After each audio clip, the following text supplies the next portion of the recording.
Welcome to the program. I'm Megan Fox, and tonight I'm interviewing John C. Wright. I'm so excited to bring him here so that we can have a long conversation about life and his conversion to Catholicism from atheism.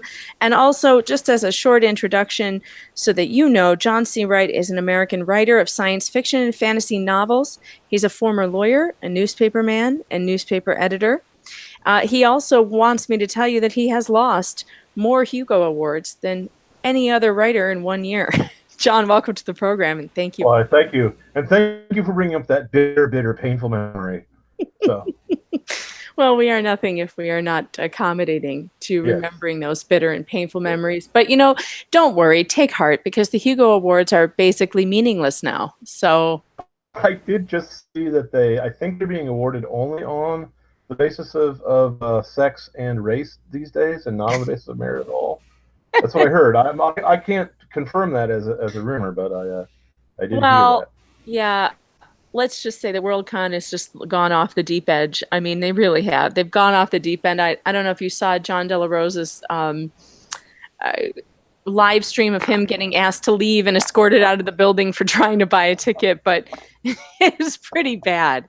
I heard it from Mr. Delarose, who is a pal of mine and a fellow warrior against the forces of ignorance, stupidity, and bizarreness that seems to be taking over not just science fiction, but fantasy, comic books, Star Wars, Star Trek, everything good in life, including the Catholic Church, just seems to be under invasion by Yeah, and that is what I wanted to talk to you about today, actually. I mean, we have that horrific Pennsylvania grand jury report come out. And I mean, it isn't like we didn't know that the church has had these problems with pedophilic priests and also ebophilia priests and, praying on boys. Thing is words like ebophilia with me because I have a very simple mind.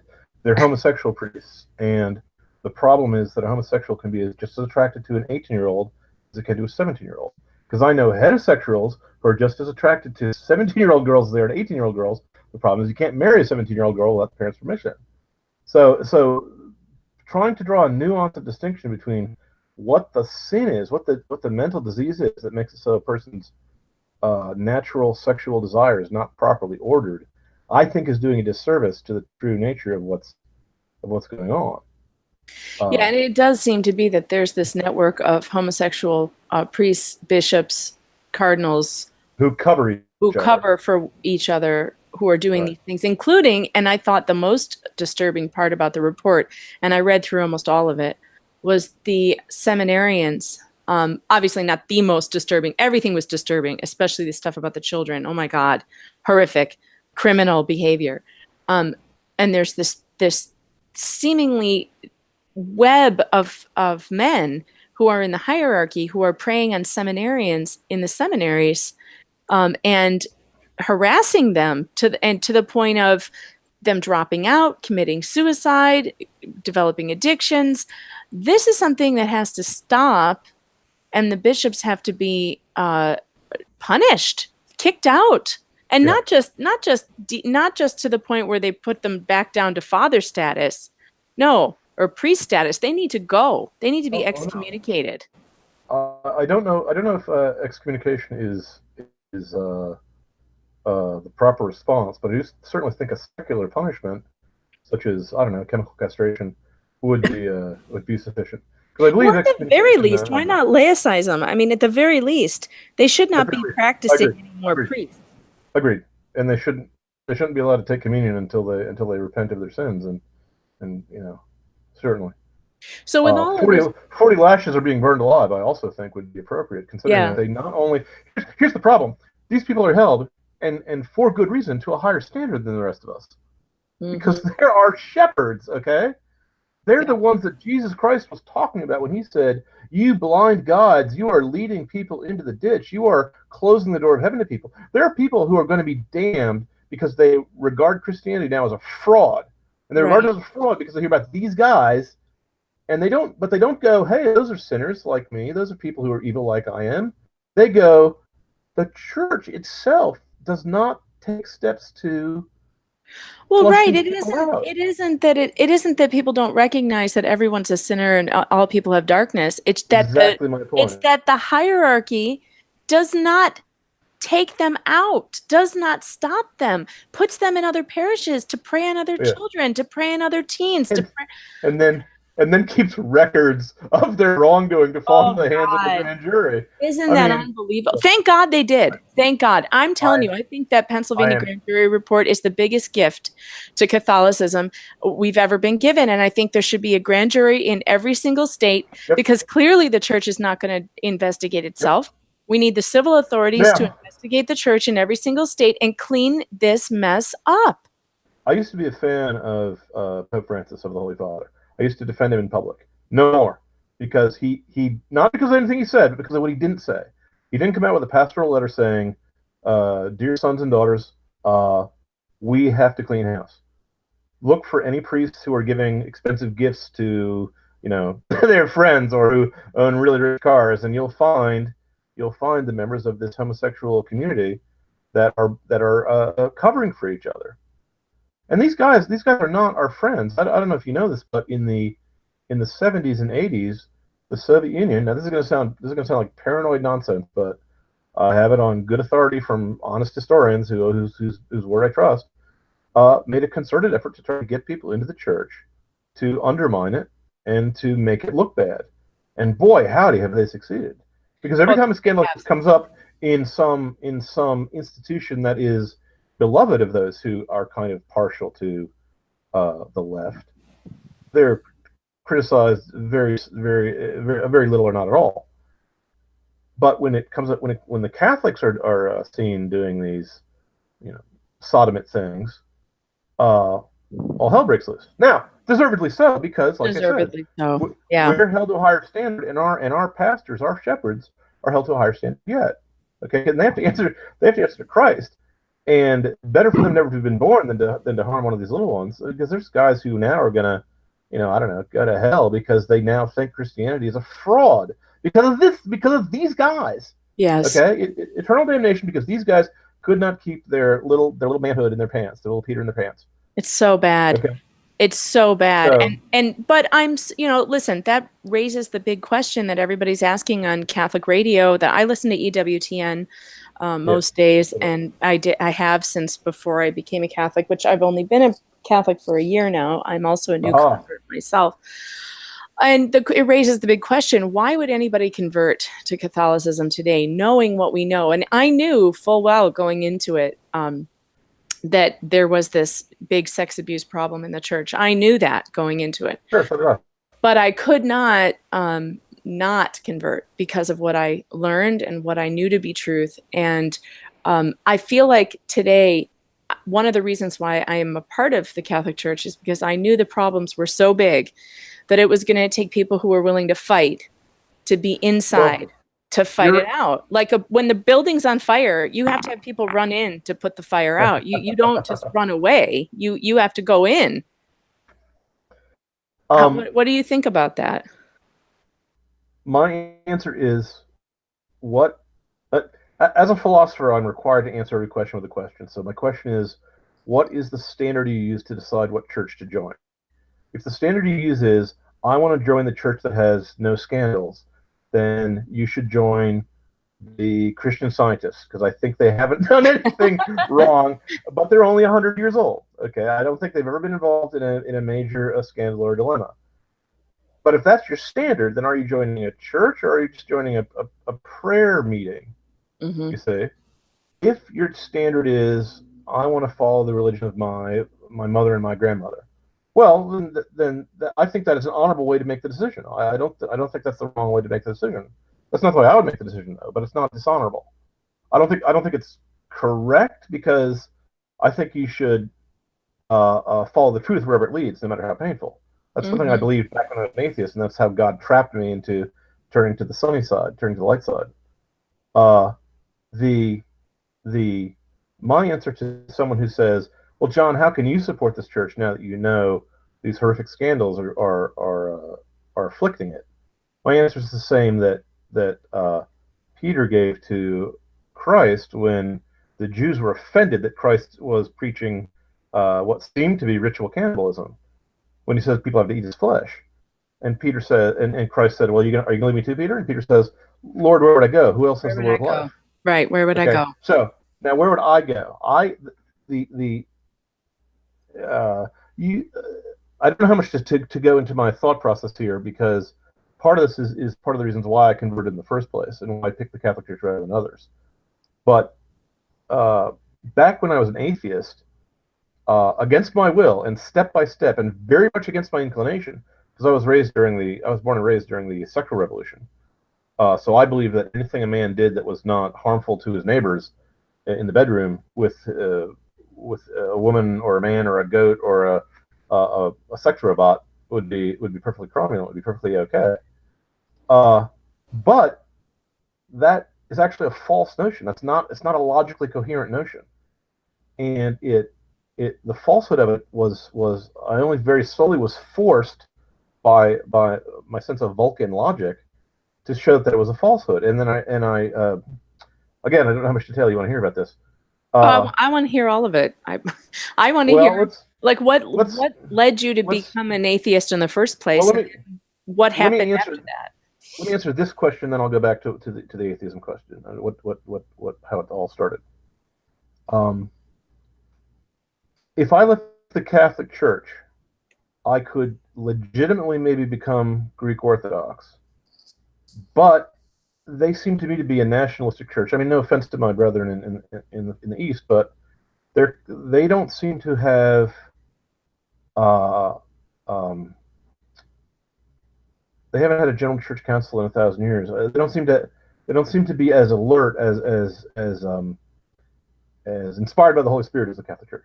Mm-hmm. But they're legitimate. I could go with them. I can't go with the church that allows that says contraceptives are legitimate, because for reasons independent from any religious thinking, for my own reasons, when I was an atheist, I came to the conclusion that contraceptives were immoral. Okay, it's really hard. That's really interesting. To come to that conclusion. That is really hard. I'd like to know how you came to that conclusion. I will be more than happy to bore you to tears with the story in a moment. So I can't become an Episcopalian in good conscience, and I certainly can't go to a church that preaches sodomy, or that has priestesses, or that does anything else that's against the clear church teaching for the last 2,000 years. You know, because I don't believe the theory that a man on a desert island with the edited version of the King James Bible that doesn't have First and Second Maccabees in it can get to heaven by himself without being baptized. The book doesn't say that's the case. The book says you got to be baptized. Being baptized means baptized by the church. There's no other source of baptism. Now, I believe that anyone in the laity, I believe anyone, including a pagan, if they baptize someone, that's legitimate, provided they do it by the correct formula. You know, so maybe I'm wrong about the guy on the desert island. Maybe you can baptize yourself if it's an emergency. I'm sure God is generous and gracious. Now, that's an interesting question. That's an interesting question about the formula, though, because I was told that my baptism was valid, even though I was not baptized in the name of the Father, Son, and Holy Spirit. I was baptized in Jesus' name in a Jesus' name church. So, but the Catholic Church accepted it and did not rebaptize me. I am not a canon lawyer, though I do think in a lawyerly fashion. I assume that whoever had the decision looked at the formula used and said it was within the boundary lines. I know that the Mormons, whom I love and respect, fall outside the boundary lines. They're not officially baptized. They have to be rebaptized to go into the Catholic Church. Oh, okay. Or at least so I've heard. So there must be some. I believe it has to be. I believe it has to be Trinitarian. Is the Jesus Name Church? Do they believe in the Holy Spirit and in God the Father? They do. That would seem to be sufficient. Yes and no. I never could quite get it. I believe they were actually oneness Pentecostals, which I never understood their explanation, because they still speak of the Father, the Son, and the Holy Ghost. It is possible that whoever made the decision that said that you were legitimate was also deceived enough into extending the grace of God to you. So I would just take it as a mercy and be happy. And just move on. Yeah. No, I also, by the way, did not have to be rebaptized. I was born and raised in a Lutheran household until about age 7. And at 7 years old, I was very logical at that time. And I went to my father, who was also a very logical man. And I said, Daddy, I don't want to go to church. He said, why not? I said, well, I don't like dressing up in a coat and tie. And God is a spirit. So he sees us in our hearts, on our inside. Why do we need to dress up on the outside? My father said, And I said, God is omnipresent. He's everywhere. So why do we need to be in church rather than here at home? He said, He said, okay, you don't have to go to church. Now, no doubt you've already thought of 5 or 7 arguments he could have used as to the theological unsoundness of a 7-year-old child's argument. But what happened was, when I asked him questions about God, he realized that he had stopped believing since basically his youth up, and he'd been doing it merely out of habit. So we stopped going. So I was basically raised as a secular atheist, but I was still raised by a man who put a very high value on logic, reason, and not making decisions emotionally. He was a naval aviator, and if you're flying a night mission in a helicopter, you don't make emotional decisions. Otherwise, you don't come back if you take my meaning. So I, like everyone else in the 1970s, I was a nonconformist, by which I mean my mind was an exact, rigid lockstep with the rest of the nonconformists, and we were all nonconformists together as a complete Borg-like unity of thought. And you didn't laugh; that was supposed to be a joke. Oh. And see, now I got it properly. No, I'm just listening so intently. I'm not worth listening intently to. So I thought I was originally my thinking, but of course, basically my thinking was informed by people like everyone Robert else around Heinlein, you. Asimov, and to a degree by Ayn Rand style thinking, who are all big proponents of logic and reason. And they all seem to somehow come to the conclusion that it's okay to sleep with the whores. So, or have adultery. They do. That's true. That's now, the why should that be? Now, so here's what happened. I think it's because it's a way to excuse their own failures, their own weaknesses, and they must do that. I mean, Ayn Rand is a perfect example. I mean, I studied her intensely, and to me, it seemed like, I don't know if you've ever read the book by Barbara Brandon. I can't remember the name of it now. Tells her story. And it's an incredible story of incredible pain and sadness and loss because she lost her husband to Ayn Rand and did it with, her full cooperation. And it just caused so much pain between all of these people. And you think, this is not a way to live. I mean, she wasn't wrong in her philosophy of logic and a lot of her philosophy, but not as far as it went. She was not wrong with her morality. Wrong. She was not wrong, but she was inadequate. She was not. When she says it is immoral to steal from other men, therefore communism is immoral, she's right. When she says a man has no obligations to another man except what he decides in a commercial fashion, she's wrong. Right. We do have obligations to each other. The marital obligation is not a contract and cannot be put aside at the mutual agreement of both parties because it's not a contract. Right. In American law, in the 70s, it was decided that no-fault divorce would allow us to make a mockery of divorce, but I'm getting ahead of myself. So I used to be I wasn't an Ayn Randian because I didn't agree with her metaphysics, but I was very close to one. In a dark alley, I could be mistaken for one. And in a dark alley, I would, of course, mug you and take away my tax money back to myself and give it to Ragnar Dienskjöld, the pirate. So. Oh, you know who that is? You know what I'm talking about. I do. I know exactly what you're talking about. When he showed up in my role-playing game, he had this really thick Norwegian accent. I've only read that book about 6 times, so. Okay, so you know. Yeah, I do.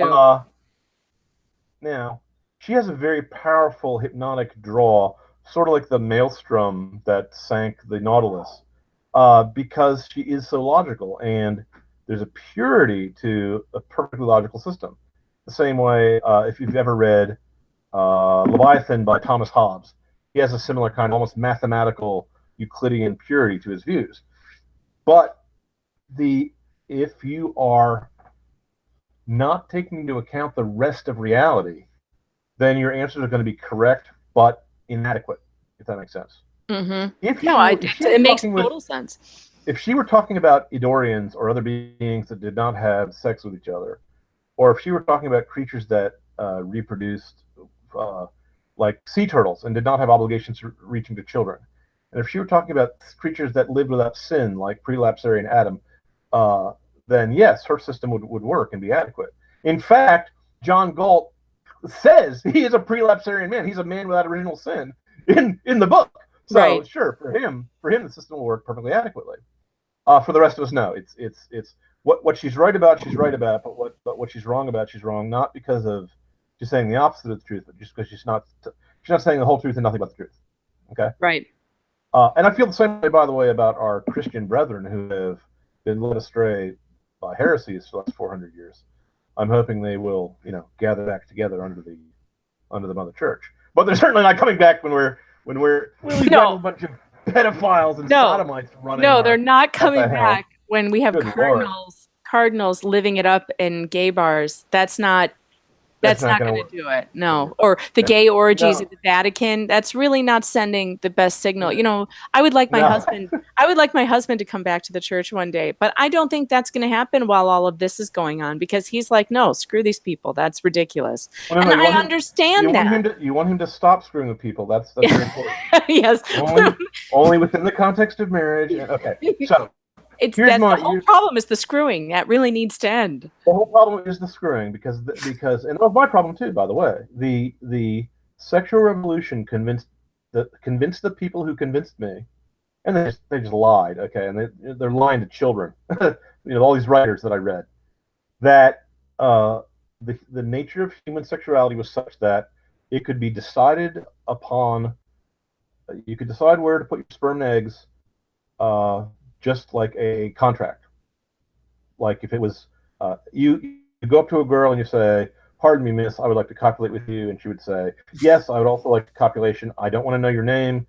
You go off, you copulate together, and you come back, and there's no side effects of that. Okay, that view of human nature is about as false as anything I can possibly make up. Okay, it's like saying that men can fly through the sky and eat the moon. It doesn't work. Now, the thing that happened to me, the reason why I lost my faith in faithlessness was it happened in two parts. There was a natural part. That's an interesting way to put it, John. That's an interesting way to put it, because people who are confessed to be atheists really do have a faith in faithlessness. It is a faith. Of course, it is a faith. If an atheist walks through a graveyard at night and hears a mysterious voice behind him saying, "I'm so cold, please come closer," he has to do something in his mind to convince himself that there must be a rational explanation for this that's scientific and is not supernatural. Okay? If he then reads the history of the Middle Ages, let's say he reads Froissart's Chronicles, or he reads the Battle of Lepanto, and he finds out that a miracle happened, he has to say, "I will accept this historian when he talks about this topic, but not when he talks about that topic, even though it's the same historian." Okay? There's a passage, my favorite passage in Machiavelli's The Prince, and of cynical men. You're not going to find a more cynical man who ever breathed air or ate bread than Niccolo Machiavelli. We agreed? He is the most cynical writer that I'm sure you're correct. Don't be sure. You flatter me. And yet he has a passage where he says all great events are foretold by omens and signs in the sky, and he lists 2 or 3 episodes of when a king or a duke was about to be killed or a battle was about to be lost, that lightning bolts struck churches, and people saw armed men galloping through the clouds, and so on and so forth. He just lists a bunch of omens. And he says, it may be, as some philosophers maintain, that the air is peopled with spirits who, by dint of the greater intelligence and their concern for mankind, arrange these portents whenever great events are about to occur. But someone who knows more about nature would have to answer that question. I can't. Now, if this guy, if he is willing to admit that these supernatural things happen in history, or at least reports of them happen in history, then what does that say about being an atheist? You have to say, as an atheist, it is my belief that 99.9% of mankind who believes in the supernatural in one form or another are all making a simple childlike error, and that I alone see the truth. Now, you have to do like you read Einstein, who also believed in the supernatural, by the by, and Newton, who also spent his years studying biblical prophecy, and uh, uh, who's the guy who invented the Big Bang theory? Leclerc, Lestat. It was actually a Catholic bishop, the guy who discovered genetics of I know Mendeleev who was a you're monk. talking about, but I can't come up with a name for you. Yeah. So if you look It's at the funny though. history They do. of You're right though. They accept if you these. look at the if you look at the history of science, you'll see more Catholic churchmen on the list than just about anyone else, including the guys who invented the basic principles and the basic ground rules for the empirical method. Guys like Albertus Magnus and Niccolo Quaresma and Occam's razor is based on a guy from Occam, It's and so on amazing and though so how forth. they can take their philosophy and their findings or their discoveries on one thing and then not Right, in the other, and right. totally ignore So their faith. what I did when I was an atheist, and which every other atheist that I know, I assure you, does, is whenever some contrary evidence comes up that challenges the worldview, he has to go through his mental process again, like reciting a dogma, like reciting the credo, and say, there is only matter in motion. There cannot be a supernatural world. There has to be everything has to be explainable in terms only of efficient causes. There's no such thing as final causes, and on and on and on and on, and so on and so forth. Okay, and yet somehow none of them come to the conclusion. Therefore, sex outside of marriage is wrong. I've never known an atheist, except for me, who came to a different conclusion. Now, here's why I came to that conclusion. Three things happened to me. One was on 9/11, some of my libertarian friends, who actually were Ayn Randians, said, "We as Americans deserve this. America has meddled in the world too much, and it's therefore having 3 to 5,000 people killed in one moment by terrorists, by non-state actors who didn't declare war, were not in uniform, and attacked a civilian target was legitimate." And Yikes. I went, any philosophy, no matter how rational, that comes to that conclusion is insane. Yeah. What is wrong? And I did the Ayn Rand trick, and I said, check your premises. What is wrong with your premises? So I looked back at my premises using my beloved philosophy, which I use as an instrument to tell me true or false, and I saw that one of the premises on which Ayn Rand is based is that every individual is an isolated, autonomous unit, born without any obligations by birth running to any other human being. The only obligations you have are those you voluntarily take on yourself in return for value, right? Well, even the law, even Anglo-American law, does not recognize that. You can be put in jail for failing to feed your baby, okay, because it's Right. neglect. You can be put in jail for failing to take your kid to school because that's against the drawing a blank now. You're not going to believe I used to be a lawyer. I used to have all these words at my fingertips. It's called the tardy. Isn't it tardy or? Oh shoot. Truancy. Against truancy law. Hopefully, we can edit this in post production. In any case, There is no post production. This is live. then you get to see me in all my absurd errors and It's okay. And that, by the way, is one reason why I don't believe in IQ tests, because I always score really, really high in IQ tests, like genius level, and then I hear myself talking and I go, "That is not a genius." Oh, that's not true. Thank you for the flattery. By the way, the check is in the mail. So CPS can put you in jail for really any reason, even if you didn't neglect your kids. But that's another story. That's different. That's tyranny. That's not the. But I'm talking about Anglo-American common law, which I trust, not American judicial activism combined with fussy bureaucrats, which I do policies. Yeah. The reason why I trust Anglo-American law is very similar to the reason why Catholics tend to trust the Catechism, because it was built up slowly over years on a case-by-case basis, so that the effect of man's personal pride, vendetta, vindictiveness, and personal attachments tended to even out over the law cases. So, it goes back to the 12th century. So I really think the Anglo-American law, the common law, is one of the greatest edifices of mankind.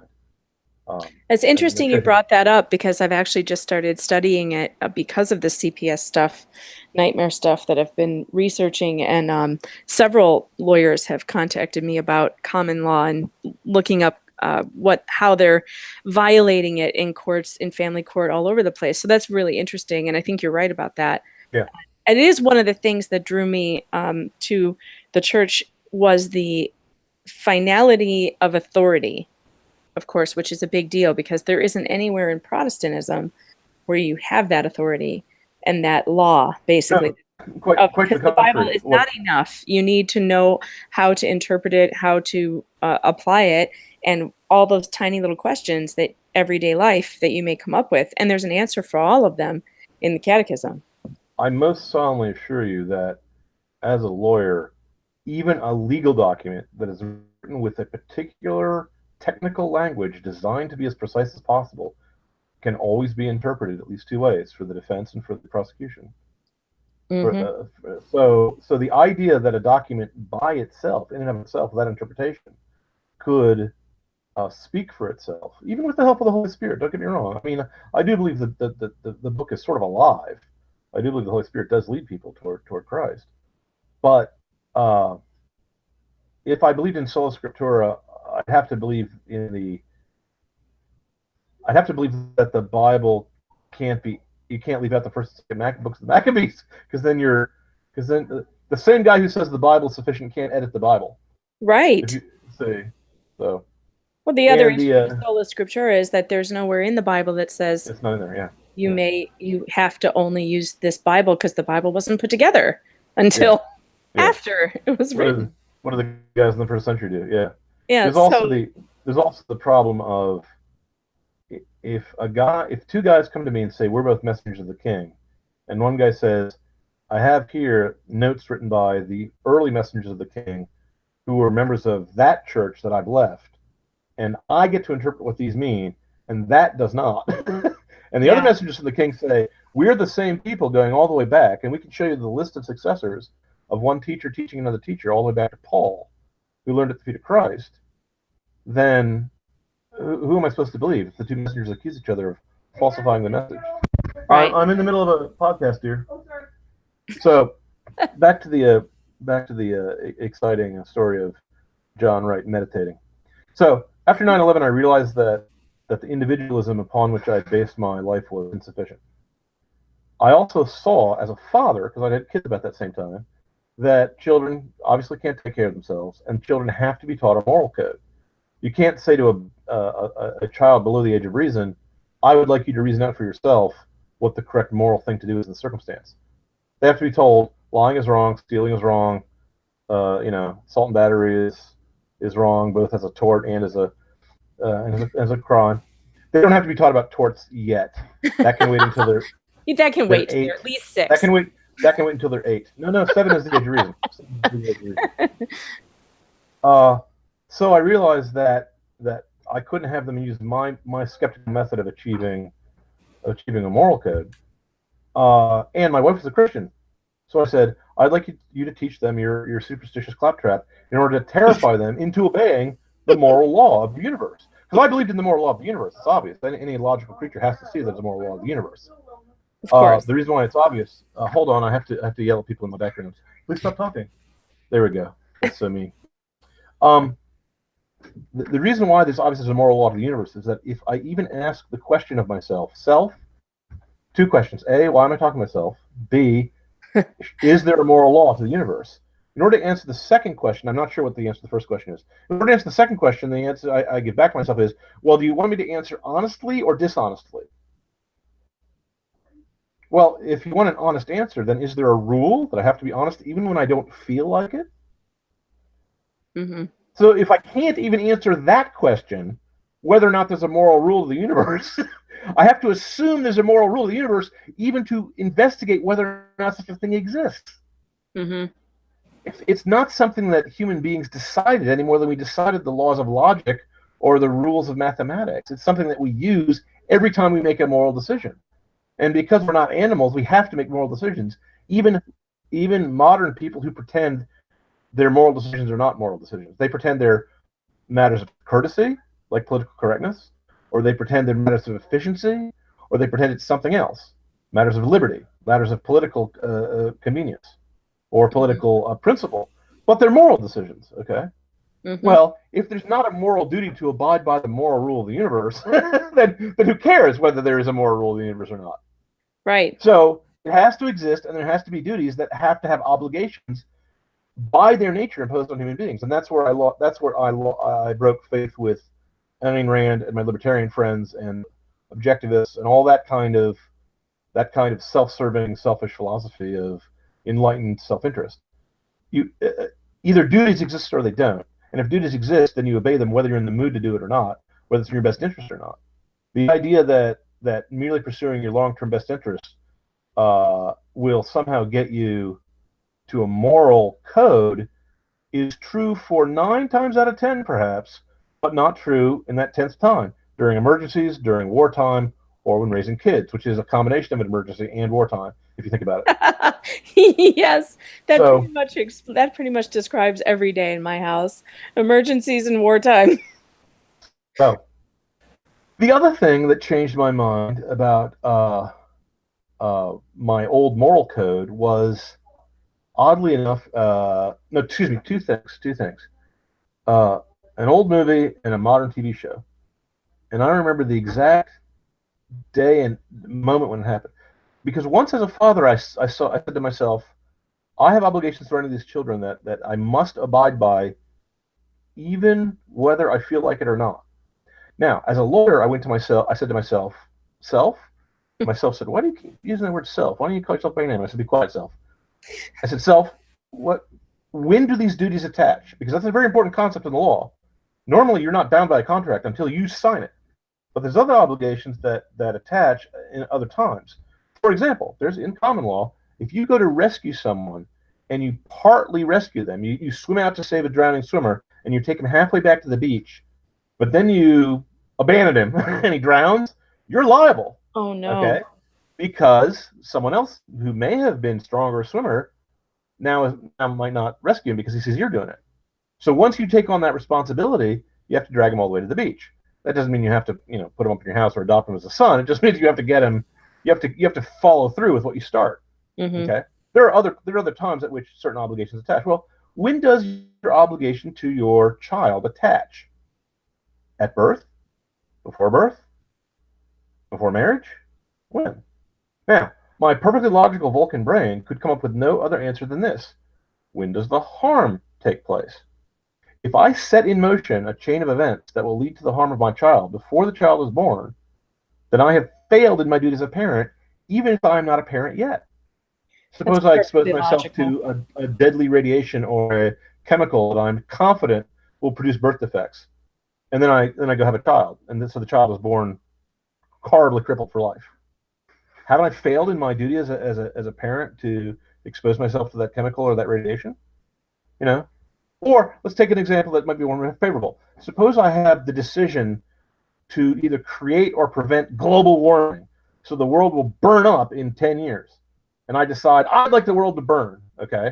Then I have a kid, and he's only going to be 5 years old when the world burns. Have I not failed in my duty as a parent? So my perfectly logical Vulcan brain said, well, despite everything you've been taught, the answer is the duty attaches when the harm attaches, okay?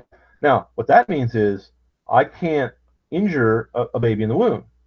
I can't go into the womb and blind the child when he's 5 minutes before he's born, so that he comes out blind for life. Right? I think everyone would agree that's immoral. Yes. Right? Can I cut out his tongue? No. Can I chop his head off? Now think about this one carefully. Yes. Because he's not really born yet. Legally, you can. Legally, the law does not follow logic, though. No. So to hell with the law. Because logically, the answer has to be you may not wound the child. You may not even do anything that leads to the child being predictably, observably wounded. If it's predictable, it's a predictable behavior. It's just a clump of cells, there's some who don't smoke during pregnancy, for example, or won't even smoke before they ever start getting pregnant. Okay, so what about raising a child in a one-parent household? Is that good for the child?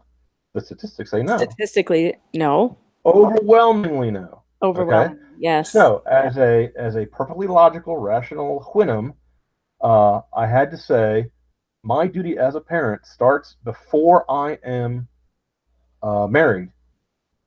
That means I have to have sex with only a partner that I want to have sex with and carry through the sex act. I don't have to have a child every time I have sex, but I have to be open to the possibility. Mm-hmm. I can't do something to.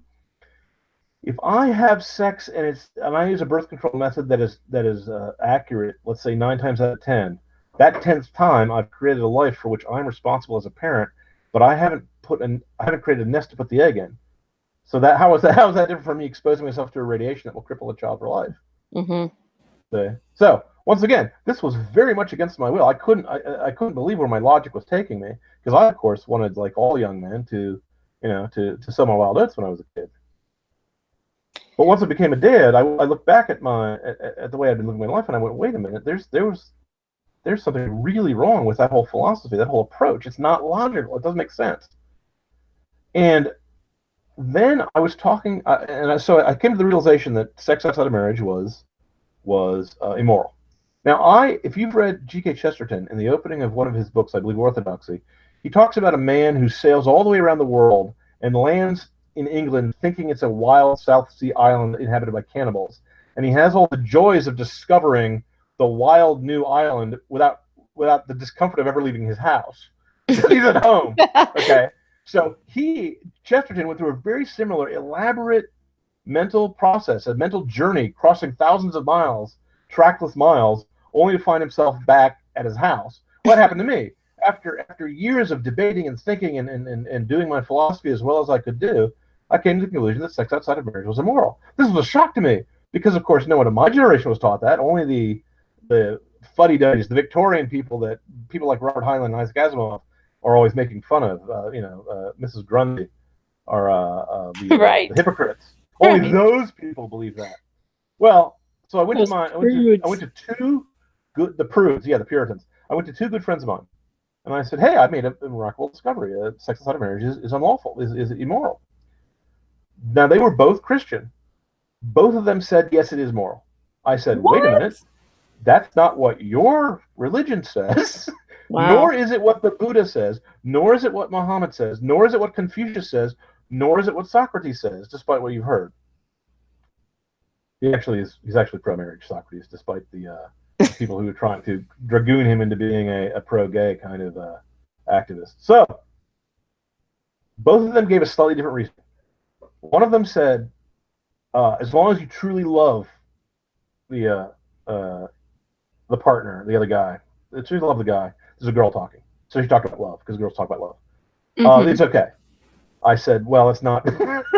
That's not what your Bible says, but the other one. What the heck religion were these people? Christian? What kind of Christians? Christians who were not attentive to the teachings of the Bible. They were not Catholics, neither of them. They were Protestants. They were Protestants. But they weren't attentive to the teachings of Protestant churches either. Yeah, nor their own churches. Although lately, a lot of those. Let me emphasize this. Nor to the teachings of Plato, the teachings of the Norse witches who wrote the Volsung saga, nor to the teachings of the Egyptian Book of the Dead, nor to the teachings of the Buddhists, nor to the teachings of Confucius, nor Lao Tzu, nor anyone else on earth. There is no major religion that says, or even major philosophy that says adultery is fine. It's harmless. No one says that except for modern Americans. My other friend, this is more shocking to me. This is a good friend. This guy was my best man at my wedding. Though I should have said enough so that people identify him. I had 4 best men, so you're never going to find out who he is. He said, I intended in the discussion with him to shock him by saying, so you're saying sex is like mixed doubles tennis. It's like a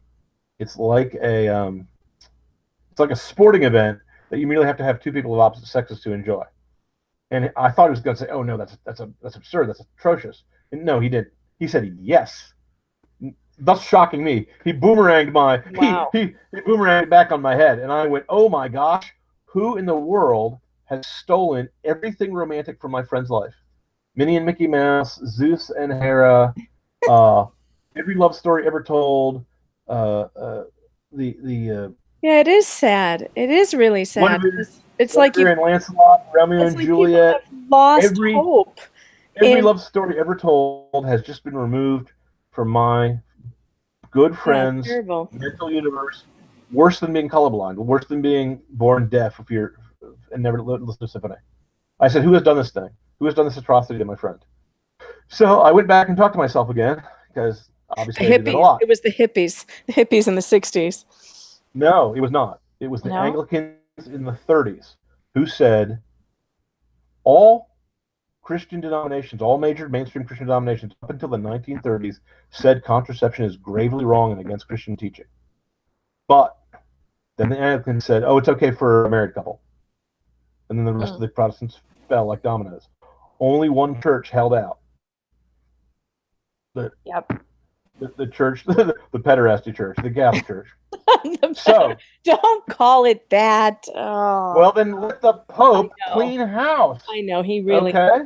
No, you're right. These people, look, God Almighty is going to burn these people. I've lost count of how many malbogies in hell they're destined for in terms of false teachings and bringing scandals and sodomy and so on and so forth. You So, have good to Lord. feel some serious fear and loathing for them, because I wouldn't want to be them. I wouldn't want to be them. Just saying. The most vituperative words our Savior speaks in the gospel is directed against church teachers, Pharisees, who use their high position to mislead people into damnation, and that's what these guys are doing. And I myself think it's partly because of a deliberate malign influence, both on the part of communists in the 70s who infiltrated the seminaries, 30s. in the 30s, but below that, in the 30s, and the Dark Father in hell. I mean, I believe there's this satanic influence going on. Of course. People, when left and right debate politics, we always talk about how evil someone from the other political party is. Okay, those guys are not evil. I'm sorry. They may be misguided. They may be mistaken. They may be wrathful. They may be silly. They may have bad policies. But this is satanic. This is true evil. You know, that reminds me of another reason why I began to see the truth of the Catholic Church, and that was the Satanists. And this is really interesting, but yeah, they only steal our communion wafers. yeah, the stories of Satanists, like there were a bunch of them in the news during the time when I was really questioning and researching, and these stories kept popping up in the news of Satanists who were having these black masses or these demonstrations, and at every single one they're dressed up like Catholic priests, but Right. everything's backwards. They Right. have all the same stuff, and they would take a statue of Mary and desecrate a statue of Mary. And I kept thinking to myself, well, I don't see these people desecrating the Pentecostal church. In fact, the Satanists completely ignore the Pentecostals. They completely ignore the Calvinists. They completely ignore the Mormons. They completely ignore every other Christian religion except the Catholics. The Satanists are determined to mock and ridicule the Catholics. Now, why is that? And to me, my mind said, well, maybe because that's the enemy, the real enemy of the Satanic Church is Mary, is the Catholic Church. Maybe it's real. That's perfectly reasonable to me. And that was one of the many things. There were many signs, many of them, but that was one of them, and it kept coming up. And I think there's no reason for the satanic forces to be constantly ridiculing, mocking Catholics, unless there's something to it. Yep. Even on TV shows, I was watching Stargate, a favorite show of mine. It's really well written. It's delightful. I recommend it. But in their last season, they decided that the bad guys, in the first season, the bad guys are horrific parasites that grow inside your brain and pretend to be pagan gods. And so every episode was, shooting a pagan god, which I thought was great. But in the last episode, the last season rather, they decided the bad guys were the Catholic Church of Outer Space, who all, now they didn't say the Catholic Church, but they all dressed like monks. They all quoted from their holy book. They all had holy orders. They all had rituals. They all they burned heretics. They all used the entire language. They had an inquisition. Yada yada yada yada. Okay. And they're not the only. I mean, that's. I remember that. I think I remember that. I saw all that. I think I saw that season, and I thought, yeah, this is bizarre. But you're right. They do like to. Because let me tell you why it was bizarre. Because the premise of that story was that there's certain people who achieved a Buddha-like enlightenment and turned into an energy being that existed outside of space and time. Right. And one of the main characters actually achieved enlightenment and turned it down to return to Earth, which I thought was really bold writing decision on the part of the authors. I thought was great. So how come these guys didn't, the bad guys didn't sound and act like evil Buddhists? You know, meditating in full lotus position, floating around, surrounded by a glow of light. You know, with a Hindu caste mark on their head, perhaps, or you know, prayer beads, Buddhist prayer beads around their neck. You know, why not? Well, they wouldn't want to offend the Buddhists, would they? Who do they offend? Well, it's much easier just to offend the Catholics. Now, well, of course, in all fairness, America is basically a Protestant nation, settled by England. England's been Protestants ever since the 15th century, so sure, I can take a little bit of that, but I'm tired of it being 100% of the time. Right. Now, but in law, we have a principle called came to the nuisance. If you decide to move in next door to a golf lawn, whatever it's called, a golf area, and you don't expect golf balls to be hit occasionally onto your property, you can't sue the golf course to stop that, because that's a natural part of living next to a golf course. See, right. It's called coming to the nuisance. It's a nuisance. It's a nuisance to you. It interferes with your enjoyment of the property.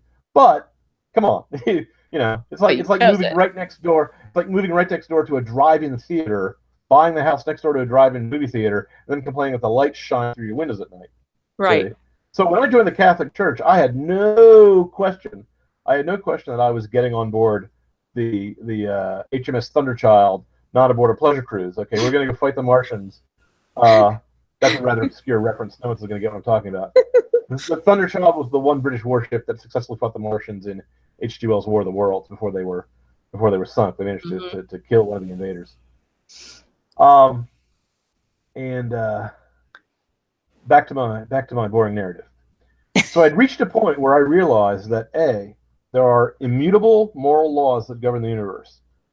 B, all my atheist friends were all lunatics when it came to every major social and political question of the day.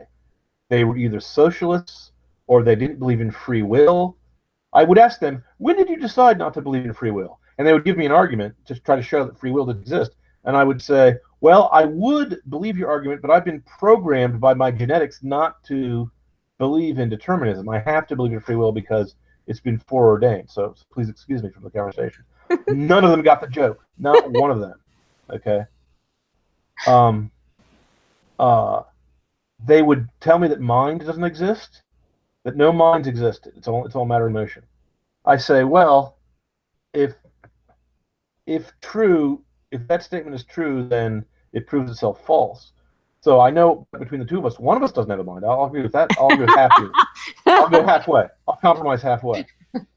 Okay. So lunacy, and they would go, the way to create wealth. An awake being, though, how can someone who's self-aware not understand the concept of the mind? Because they have to come up with a reason why it's okay to sleep with whores.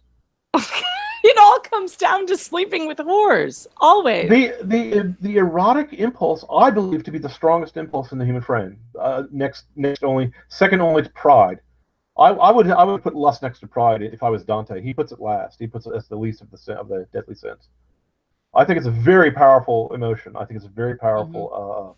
Now, it could just be that I'm a modern American, and that in the same way that the Aztecs were heavily into human sacrifice, and that was their besetting vice for their culture, that I just happen to be born and raised in a culture where sex is the besetting vice.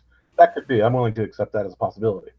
But from my point of view, it looks to me like sex is the driving force behind all this, only because none of these guys who have none of my secular atheist friends said, there's nothing in existence but matter, there's no supernatural force, therefore a man must do his duties all times, therefore no sex outside of marriage. It's an ironclad law. I'm the only atheist that I know of that ever came to that conclusion. Okay. Now, I should say, I've always, as an atheist, always believed in the mind, because I think therefore I am, because I can't not believe in the mind. And so what my atheist friends were doing, I thought, was merely not reading Aristotle. Aristotle talks about more than one type of causation. There's material causes that make billiard balls knock into each other. the cue ball hits the 8 ball, and the 8 ball hits the 7 ball and goes in the side pocket. You can mathematically sketch out and diagram exactly what that means. Mm-hmm. But if someone walks up and says, who's winning the game, the mathematician cannot answer the question, because the only thing in his answer is the forces, the vectors, the resistance of the table, okay, mm-hmm. the friction. To answer the question, who's winning the game, I have to talk about the purpose of the game, what philosophers call entelechy, the for the sake of which it is done.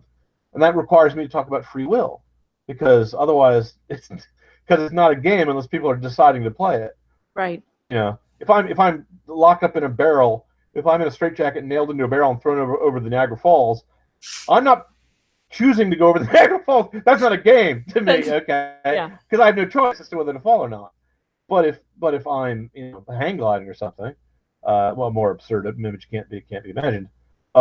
Yes, then I am choosing to fall, because of course I can't hang glide with beans.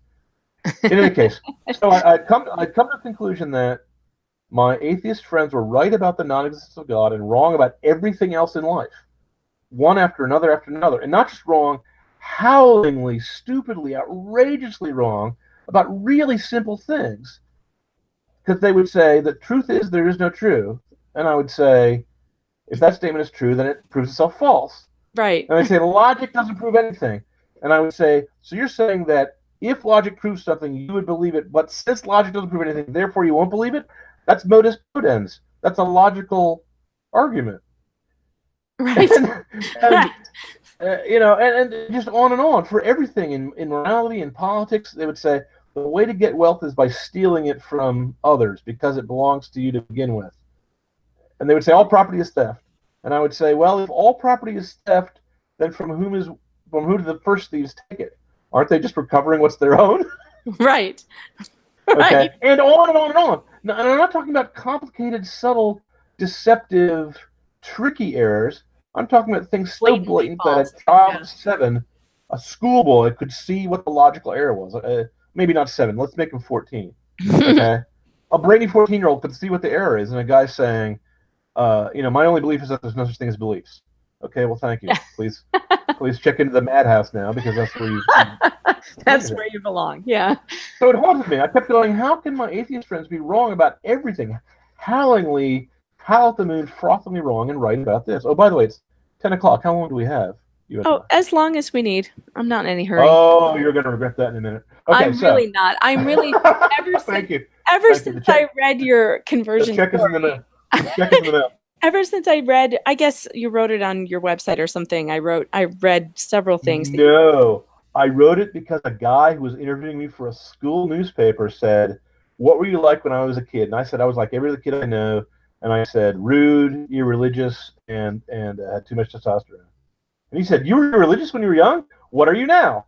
And I said to myself, I have to actually answer this question, even though it will cost me sales, because I'm a science fiction writer. Science fiction readers don't like religion, right? By and large, they like Tolkien, and they like Gene Wolfe, and they like Cordwainer Smith. So you tell me about that logic.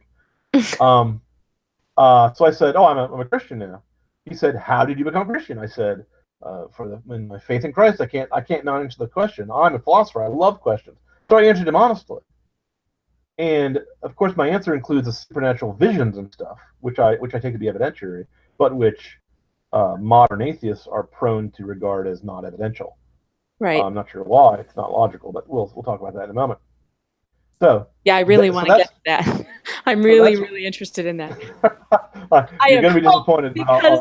So I came to the conclusion that I was haunted by the fact that how could the atheists be dead wrong about everything but this one question, and my hated enemies, the Christians, be right about everything, every major moral, ethical, and political stance, and of the Christians, the most old-fashioned, reactionary, closed-minded, superstitious, wicked, cruel, and vicious group of them, the hated Catholic Church, they're right about contraception.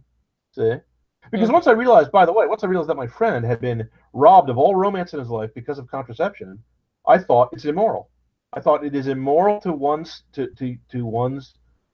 excuse me, I should explain one other thing. I was not a hedonist when I was young, like most youths were. Hedonism is the philosophy that says that you should follow what pleases you, and you'll find that generally being honest and forthright and truthful to your contracts will cause you pleasure in the long run. Therefore, you should do that thing. Okay. I was a Stoic. A Stoic says you should do your duty whether you feel like it or not. Otherwise, it's not duty. Otherwise, you're just doing what you feel like and you're a hedonist. And the Stoic has to say, well, why am I indulging in eros? Why am I allowing the great god Cupid to govern my behavior? Shouldn't I govern my behavior according to the proper duty? Well, what is the proper duty? All Stoics believe that your emotions have to be in line with nature, with reality. Okay? So that you're not supposed to hate someone that it is not your duty to hate, like your dad. You're not supposed to hate your dad, even if he's mean to you. Okay? That's a Stoic teaching. You're not supposed to lust after women that are not your wife. That's a Stoic teaching. So I said, well, what is the reproductive emotion? What is eros at its core? And I've given the answer away. Romantic desire, sexual desire, is the reproduction emotion. The same way hunger is the eating emotion. It's the emotion that drives you to do that thing which has a certain purpose. Okay. Now, I was not a materialist, even though I was an atheist. I don't believe that there's nothing but matter and motion. I also believe there are purposes and causes and minds and free will in the world. Okay. I know that because I have purposes and minds, and I have a mind of my own. Well, if there's purposes in the world, you can't say the eyeball is for seeing, but also for sticking your finger into. Okay, if I stick my finger into my eyeball over and over again, I've defeated the purpose of the organ because it will stop doing the other purpose, which is to see with. You know, right? If I say the purpose of the mouth is to speak, to chew, to eat, what have you, but I decide to choose a substance that's not food, let's say radioactive plutonium, it will defeat the other purposes of the organ. Okay. Now, all those examples of those organs are the organs that we use for our own benefit, basically. The sex organ is the only organ in the body that's used to produce another individual. It's the baby-making organ. Now, the thing that surprises me is that I have to explain these things to modern people because they're so stupid. They don't know what the most primitive aborigine of the Stone Ages obviously knew. Okay. You can tell because they left behind statues of little pregnant women. You know, they knew where babies came from. Wow! I love it when the art teachers of ancient art try and tell you that they didn't know and they thought that women were gods and they didn't realize how women were. They believe that they were, you know, some sort of magical life creating thing. I think they probably figured it out after a few years. Yeah, I mean, come on. I think they figured it out after a few years. Right. So, my logic forced me to the conclusion that not only was sex outside of marriage immoral, but anything that misaligned, that perverted the sexual impulse was also wrong. Okay. Now, once I come to that conclusion, I am now against the entire modern world because at that point I have to go, well, wait a minute. A man and a man can't make a baby. They can't have sex. They can ejaculate on each other. They can masturbate with each other. They can be close friends. They can even be erotically attracted to each other. That erotic attraction is not logical. Okay. Now that's without me making any sort of judgment. I'm not looking down my nose at people who have that attraction. You know, there are. It's just a fact. I mean, there's no condemnation in my heart when I recognize that. I came to a conclusion and I said, well, that's because that emotion is false to facts. That's like pointing at the color red and saying the word blue. Okay. It's like Milo Yiannopoulos actually just recently had done some interview about how could he be a Catholic and also a homosexual, and he had a really interesting answer about how it is not lost on him that there's something wrong, that his love for his husband can't produce a child, and that is kind of what you're saying here is that. We know that, and so I mean, it's not like you're the only person to ever have thought of this. I mean, certainly even gay men have thought of this also. That there's something. I'm offended that I live in a culture where I had to think of it by myself because no one was around to tell me. Okay. Now, maybe I'm sure the Catholic because you don't have to. Church says it, but but I You couldn't be set don't up have to. anywhere. We don't have to condemn or, you know, like you said, there's no hatred in your heart to mention what's scientifically true. If I And say you can't eat sand, if I say if you eat sand, that will not satisfy your nutritional needs, that right. is not a condemnation of sandophiles or sand eaters. Okay? Which my I have 4-year-old son loves to eat sand, so I have nothing against sand eating. I have no contempt in my heart against your son. I do have contempt because in addition to being a lawyer and a newspaperman, I used to be a bartender. I do have contempt for a guy who walks up to a drunk and says, "You're sober enough to drive. Let me buy you another drink." Okay? right. Because that second man is trying to tempt that first man into a car wreck and maybe a death. Right. Okay? So if I walk up to a girl suffering from bulimia and she has a psychological dysfunction that prevents her from eating normally, and I say, you should diet more, I'm the bad guy. Mm-hmm. Okay? Those people I condemn with my whole heart because they're trying to get people to ruin their lives. Now, I don't want to say too much about my personal life, but there was a homosexual in my family. And, well, my my stepmother's first husband. I don't know what that relationship goes. Who committed suicide. Now, I don't know what was in his heart at the time, but I do have a very strong suspicion that I know. I suspect that the reason why he divorced my stepmother, who I mean, before he was obviously showing my stepmother then, this was before I knew her, was because he wanted to pursue a gay lifestyle. He wanted to go commit sodomy with his worthless catamite. Okay. Mm-hmm. Now, I should say that I use words in the old-fashioned meaning, and so people who say, "Well, if you use that word, that means you have this emotion," ignore them. They're lying. Okay. The word sodomite is the correct word, and it's the word that's in the law books. Okay. I believe to this day that they may have gone through and hastily erased it. It just means the guy who commits sodomy. It just means it's not a condemnation of anything. And the word gay means happy. So I don't want to use that word. That word is I've used it once or twice out of habit, but that word is actually misleading.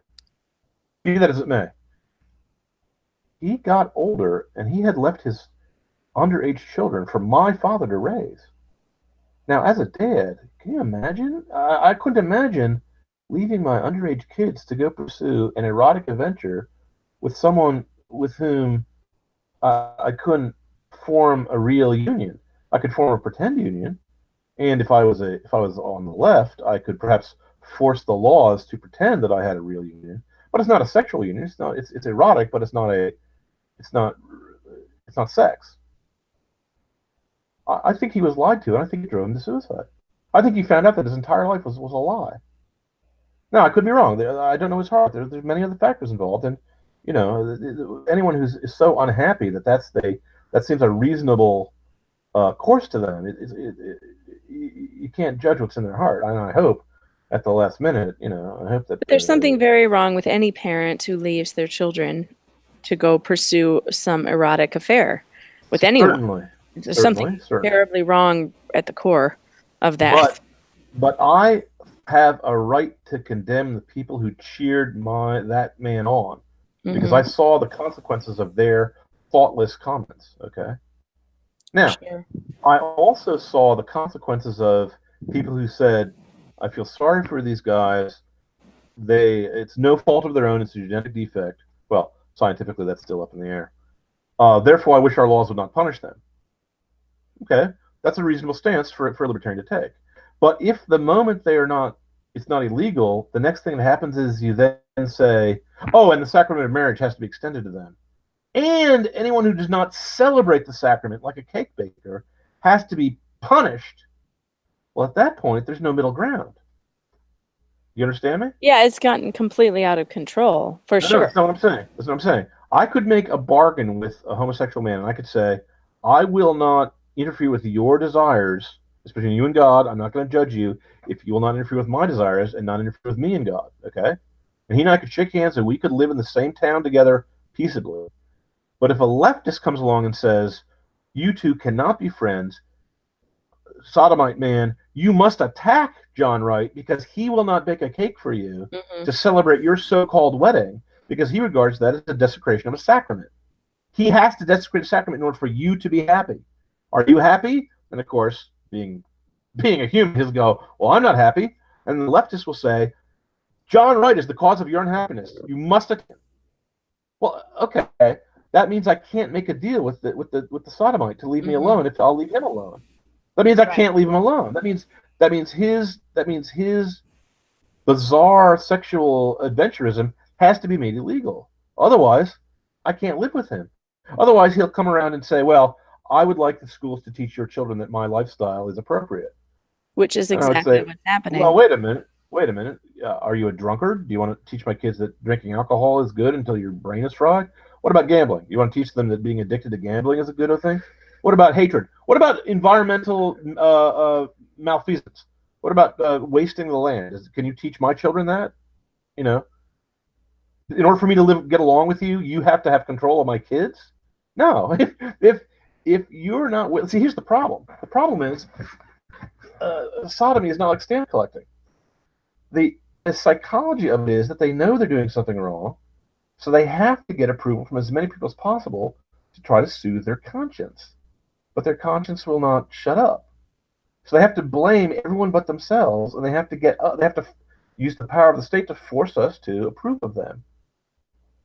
But now, once again, in my little parable, I said the leftist is responsible for that, not the gay man.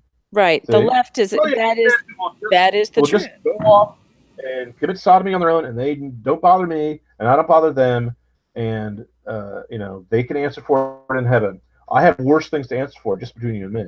Okay. Right. Lust is not the worst of sins. Pride is the worst of sins. Okay. Right. So the idea that the only reason why I could come to this conclusion was because of hatred in my heart is grotesquely offensive and shuts down the conversation. I came to this conclusion against my will. Okay. And I came to the same reason why I think that any other kink, 50 Shades of Grey, is immoral. Because it anything that deprives, anything that encourages unmarriage, anything that discourages the thing is, I believe that eros, I believe the sexual impulse is destructive unless it's guided into producing a family. Anything else produces, Guinevere and Lancelot. It produces a war. It produces a stabbing. I used to work for the newspaper. I used to cover the law courts.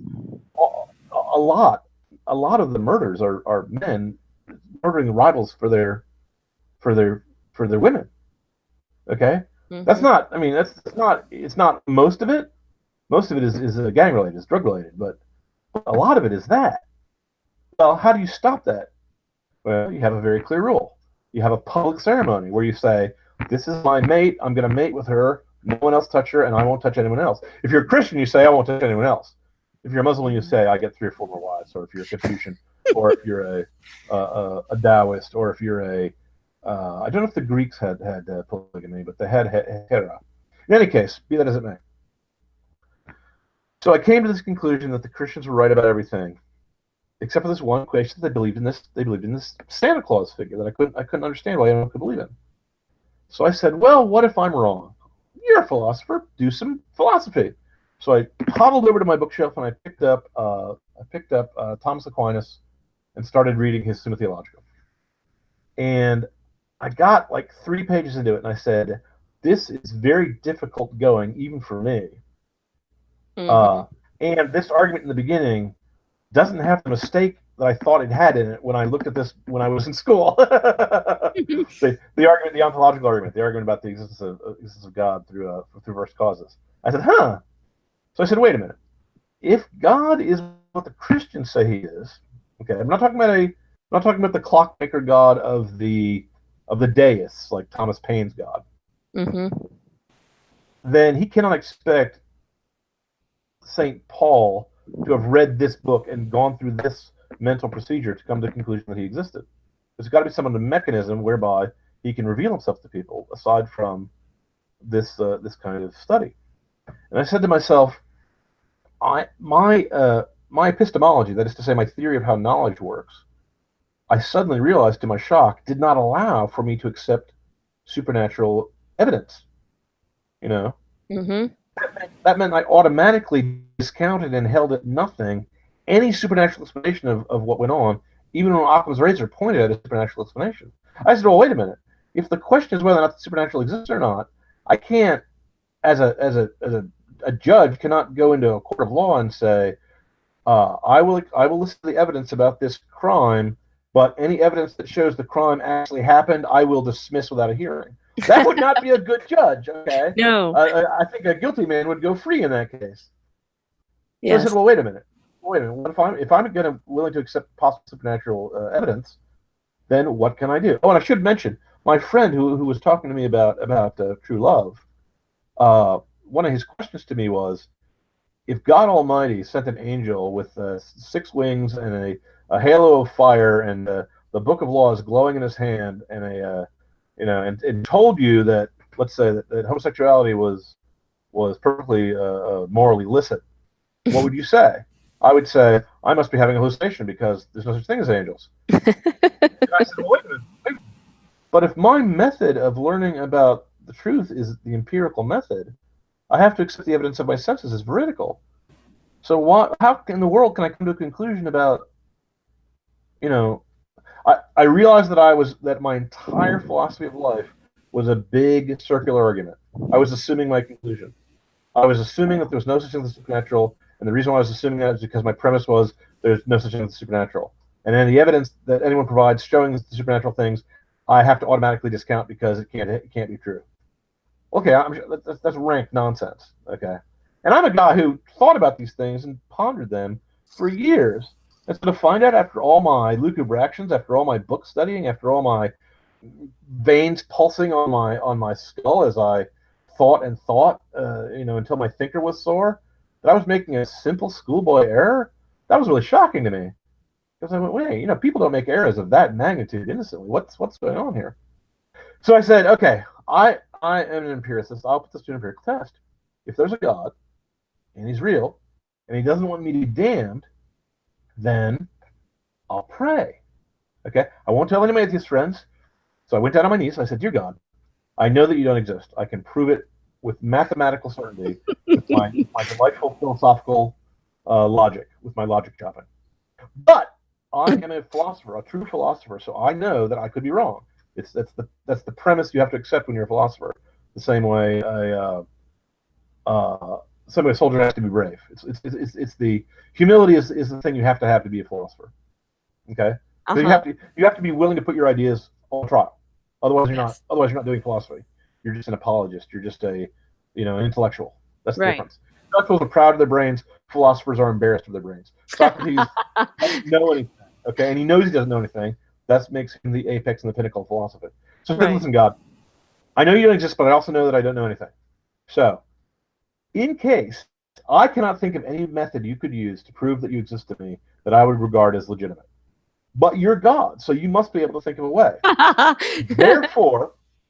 Therefore, either there is a way and you're not doing it, in which case you're damning me for something that's not my fault, in which case to hell with you, or you can and will do this. Therefore, I implore you to show yourself to me, thanking you in advance for your cooperation in this matter. Signed, John C. Wright. I didn't know how to pray, so I thought you said it. Sincerely. So I got up, I brushed my knees off, and I said, honor is satisfied. Right. If there is a God and he answers me, then there's a God. If there's no God and I get no answer, then I am satisfied that I've been right my whole life and I don't have to change my mind about anything. Ha ha ha ha. Well, the next be careful what you ask for. The next day, I had a heart attack and I was writhing on the floor in immense pain. Oh my God. And I had not had any clear. I mean, I had a little bit of cholesterol buildup, but nothing that. I mean, it came as a shock and a surprise to me. Mm-hmm. So my wife's a Christian Scientist. So I said, wife, I'm dying. Either take me immediately to the hospital emergency room, or call your Christian Science practitioner friends. They have a healing ministry. They heal by prayer. She said, done. She gets on the phone. Now, Christian Scientists maintain a group of people they call practitioners who pray for as a healing ministry, like it's a doctor, and you pay them money, and they make their living at that, and they're not allowed to make their money from anything else. So any Christian Scientist practitioner who can't make a living at it is booted out of the profession, right? Right. If their prayers are not answered often enough to to keep the customer base happy, then they lose the profession. Mm-hmm. So I got on the phone with the guy. He reads from the Christian Science, their textbook, which is how they interpret the Bible. Heart attack stops instantly. Mm-hmm. I went, that's really odd. Either that's a miracle or that's a coincidence. Because, I mean, it's got to be one or the other, right? Mm-hmm. If that's a coincidence, why did it happen just when someone who claimed to be able to have this ability to do this thing just so happened to be doing the thing that he claimed? That's a really odd coincidence that he said he could do it and it happened. Mm-hmm. Okay? So, I go to the doctors because I want to find out what had been wrong with me. Because now I'm fine. Now I'm skipping and dancing. Mm-hmm. I mean, I was covered with sweat. I was on the ground. I was screaming. I was writhing in pain. I was inches from the grave. So I go to the doctor. He looks at me. He says, "You have 5 blocked arteries." I said, "What?" I said, "I thought the heart only had four arteries." He said, "No. He said, you're a dead man." He said, "It's amazing you're alive. It's a miracle." I'm not sure if he actually used those words, but that's the kind of the way it was in my brain. I was thinking about it. So I said, could this be an actual miracle? Because the whole point of miracles is that there can't be an empirical evidence of a spiritual reality if there's such a thing as a spiritual reality. Mm-hmm. So how could that be? So I was thinking about this as I was lying there on the couch, and suddenly I grew aware that I had a soul. It was like a light being turned on. I thought that word was meaningless for my whole life. My whole life after 7 years old. I thought it was just another way of saying mind. I thought it was just the Greek word for mind. Mm-hmm. I certainly believe in mind. I'm aware of my own mind. But I suddenly became aware of another dimension of myself that I was unaware of before. And I went, that's really strange. I'm now aware of a supernatural part of myself that I was previously unaware of, as if someone was shining a light on it for me to see. But I can't explain that in terms of the 3 dimensions of space and the 1 dimension of time. I can't explain that in terms of my atheist theory of the universe. This event that's happening to me right here, right now, right in front of my face, it doesn't fit into my model. Could my model be wrong? Then the Holy Spirit visited me, and boy. I felt it being poured into my body. It was almost like a physical sensation, like wine being poured into a dirty cup. And I said, that's not supposed to happen to atheists. I felt faith being infused into my consciousness. Wow. In a way that I can't explain. Were you sleeping? Were you awake? No, I was awake. You were awake. You think I would convert because of a dream? I've had dreams every night of my life. I know, but when perfectly reasonable question. The way you wrote about it, I couldn't tell if you were awake or. Of course I was awake. Okay, so how did you know it was? Do you know in retrospect that it was the Holy Spirit, or you knew immediately? It's still with me. I mean, I can still feel it. But you knew it immediately when it happened? Immediately, with no question. You did. So immediately. It identified itself. No. Interesting. It was not as if I was a juror and God came into the jury room and said, "I will now present my evidences for you that I exist." It was as if something in my heart that was dark turned on and became bright. Okay? Yeah. That I was unaware of even the possibility of its existence. Yeah. Because I had no explanation for anything that was happening to me. Okay. See, this sort of thing makes me so jealous because I'm a person who's been. But wait till the story's over. I know these people who say I felt like a light turn on, like I felt something so completely different, and I'm not saying that I've never had that type of experience to feel God, but I've seen it transform people. But when you grow up in faith, like when you are in faith your whole life, where I've maybe only had a couple of years doubt, fish are unaware of water. It's yes. Fish are unaware of yes, and and I have to say I feel jealous when I hear these stories. Boy, that must be amazing. Wait till I'm done. At that point, I went, "Oh my goodness! If the Christians are right, I have to now be irrational because it is my firmly held atheist belief that Christians are irrational." And I said, "Okay, I'm willing. It doesn't matter. Truth is true. I'm willing to sacrifice everything for the truth because otherwise I'm not a philosopher. Mm-hmm. Otherwise I'm just intellectual." Okay. Mm-hmm. And I draw you understand the distinction I make between those two things? One guy is a humble seeker for the truth. The other guy is an arrogant piece of garbage who shoots his mouth off and tries to Richard get Dawkins. you to... In other words, Why, Richard. yes, I would not want to say the word by name, but he is an Oh, come on. evil. If we can't say that Richard Dawkins is a blowhard, who can? Drove me away from atheism. Yeah. I stopped having faith in atheism when I saw how bad his arguments were and how dishonest they were. Because he would make an argument about some historical event, corrected by a historian, and then make the same argument again. I know. Okay? Man's a liar. We'll promise to say it. We'll promise to say Hail Mary for Richard Dawkins when we're finished. He's a disgrace to the forces of evil. I was embarrassed to be an atheist. The forces of evil. You should be quoted on that one. That's a good one. No. That quote comes from Sleeping Beauty. From that comes from Disney. That's Maleficent complaining that her orcs are inefficient because they can't. They're still looking for a little baby after 16 years of looking for a maid. So then, okay, you're talking about intellectualism versus philosophy. Yes. Then I had a vision. This was several days later, and I saw God. It's hard for me to put into words because only other people who've had other mystical visions can comprehend what I'm saying. Because it's like a married man talking to a bachelor about sex. I can't. Excuse me. A bachelor in the old days, back when people were decent, not right. Not not when they were out sleeping with whores, right? Yeah, right. I became aware of the oneness of all reality. I became aware of infinite bliss, immense power like an ocean with no bottom, a brilliant light. But it wasn't something I was seeing with my eyes, mind. This was direct. This was directly into my soul, which I didn't think existed until that point. Mm-hmm. And so there was no sense organs that could possibly be deceived by intervening distortion of media. Okay, this is direct awareness being poured into my brain, and there was no possibility of debate or of error, if you understand me. Mm-hmm. So I suffered. I forget what it's called. Theosophy. No, not theosophy is the wrong word. Theophany. Something or other.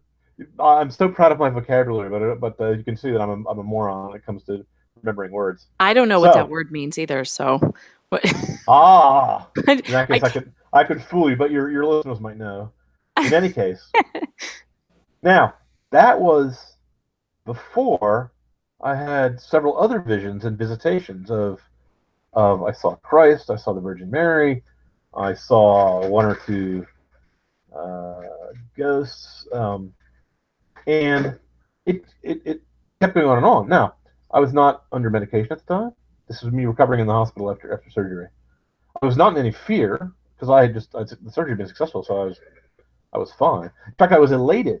I was elated because I had been on death row, and the governor called and said, "Oh, by the way, you have always thought you were a mortal man. Your entire Stoic philosophy of life has been preparing you for how to die with as much bravery as Socrates died when he drank hemlock. Mm-hmm. You're not going to die. You're immortal. You can't die, in fact." Mm-hmm. And that was one of the other things that was shown to me. It was a logical impossibility for a spiritual essence to dissolve because it's one thing. It's not made of. If it's not made of matter, it can't be destroyed by matter. Does that make sense? Yes. It was something. As is the case with visions, it was perfectly obvious, but it's hard for me to put into words. Okay. One of the things that I saw in these visions was that I was told, "Don't tell anyone what we're showing you, what we're saying to you." I said, "What?" I said, "Don't tell anyone." I said, "Why on earth?" I said, "Okay, yes, sir. Good. I'm a loyal Boy Scout. I will, you give me an order, I'll obey. Fine, whatever. They're divine. What am I going to do?" But I didn't get visions of Thor. I would have loved to be a Viking. So in their religion, that would allow and go on Viking and go raiding churches and carrying away virgins and all that fun stuff. That would have been great. So people accuse me of suffering from wish fulfillment, that this was all hallucination caused by wish fulfillment. Mm-hmm. I'm sorry, this does not fulfill my wishes. I do not want to be a member of the religion that requires me to pray for my enemies and turn the other cheek. That's not my nature. I don't like doing that. Who the heck would choose this religion, honestly? Who would sign up for this? No Who would one. sign up for this? Okay, No one, I would unless like you half knew it my to be the truth. I would like half my readers. I would like half my readers to become offended with me and flock off and vote me down in the nebulas, in the Hugo Awards. Thank you very much, because they're so offended that I believe that nature is ordered. That offends them. the idea that there's a first cause to all events. That they can't stand that idea. I always thought it was a good argument for Christianity that it was such a terrible religion. No one would ever do it unless it were true, because there's all kinds of restrictions and things you cannot do, and denying and sacrificing. And who the hell wants to do any of that? Come on, you're fighting your nature every single day. I gotta give up coffee for Lent. Are you kidding me? I'm an addict. Okay, I went to the AAA 12-step program to get free of coffee addiction, and I came in, I sat down, I said, "Hi, I'm John, I'm an addict of coffee." They said, "Hey, do you want a cup of coffee while we're waiting?" So no, that's a joke. There's no coffee AA. I wish there were, but so. Yeah. So in any case, joking aside, one of the things, now I hope I'm allowed to say this. One of the things that happened was Christ came to me and he said, "Don't be afraid of my Father judging you when you die at the end of time. I am your judge, not him. He judges no man." I said, "Oh my gosh, thank you. This has to be a hallucination. This has to be a dream or something weird going wrong with my brain, because everyone knows the Christian God is judgmental. Everyone knows he drowned the world with Noah. He's against this and against that and against the homos and against." I think those very things, that very phrase is in the Bible, though, isn't it? Well, I was judges no man and had never read the Bible except in school. Okay, or I looked at it occasionally to find ammo to throw in the faces of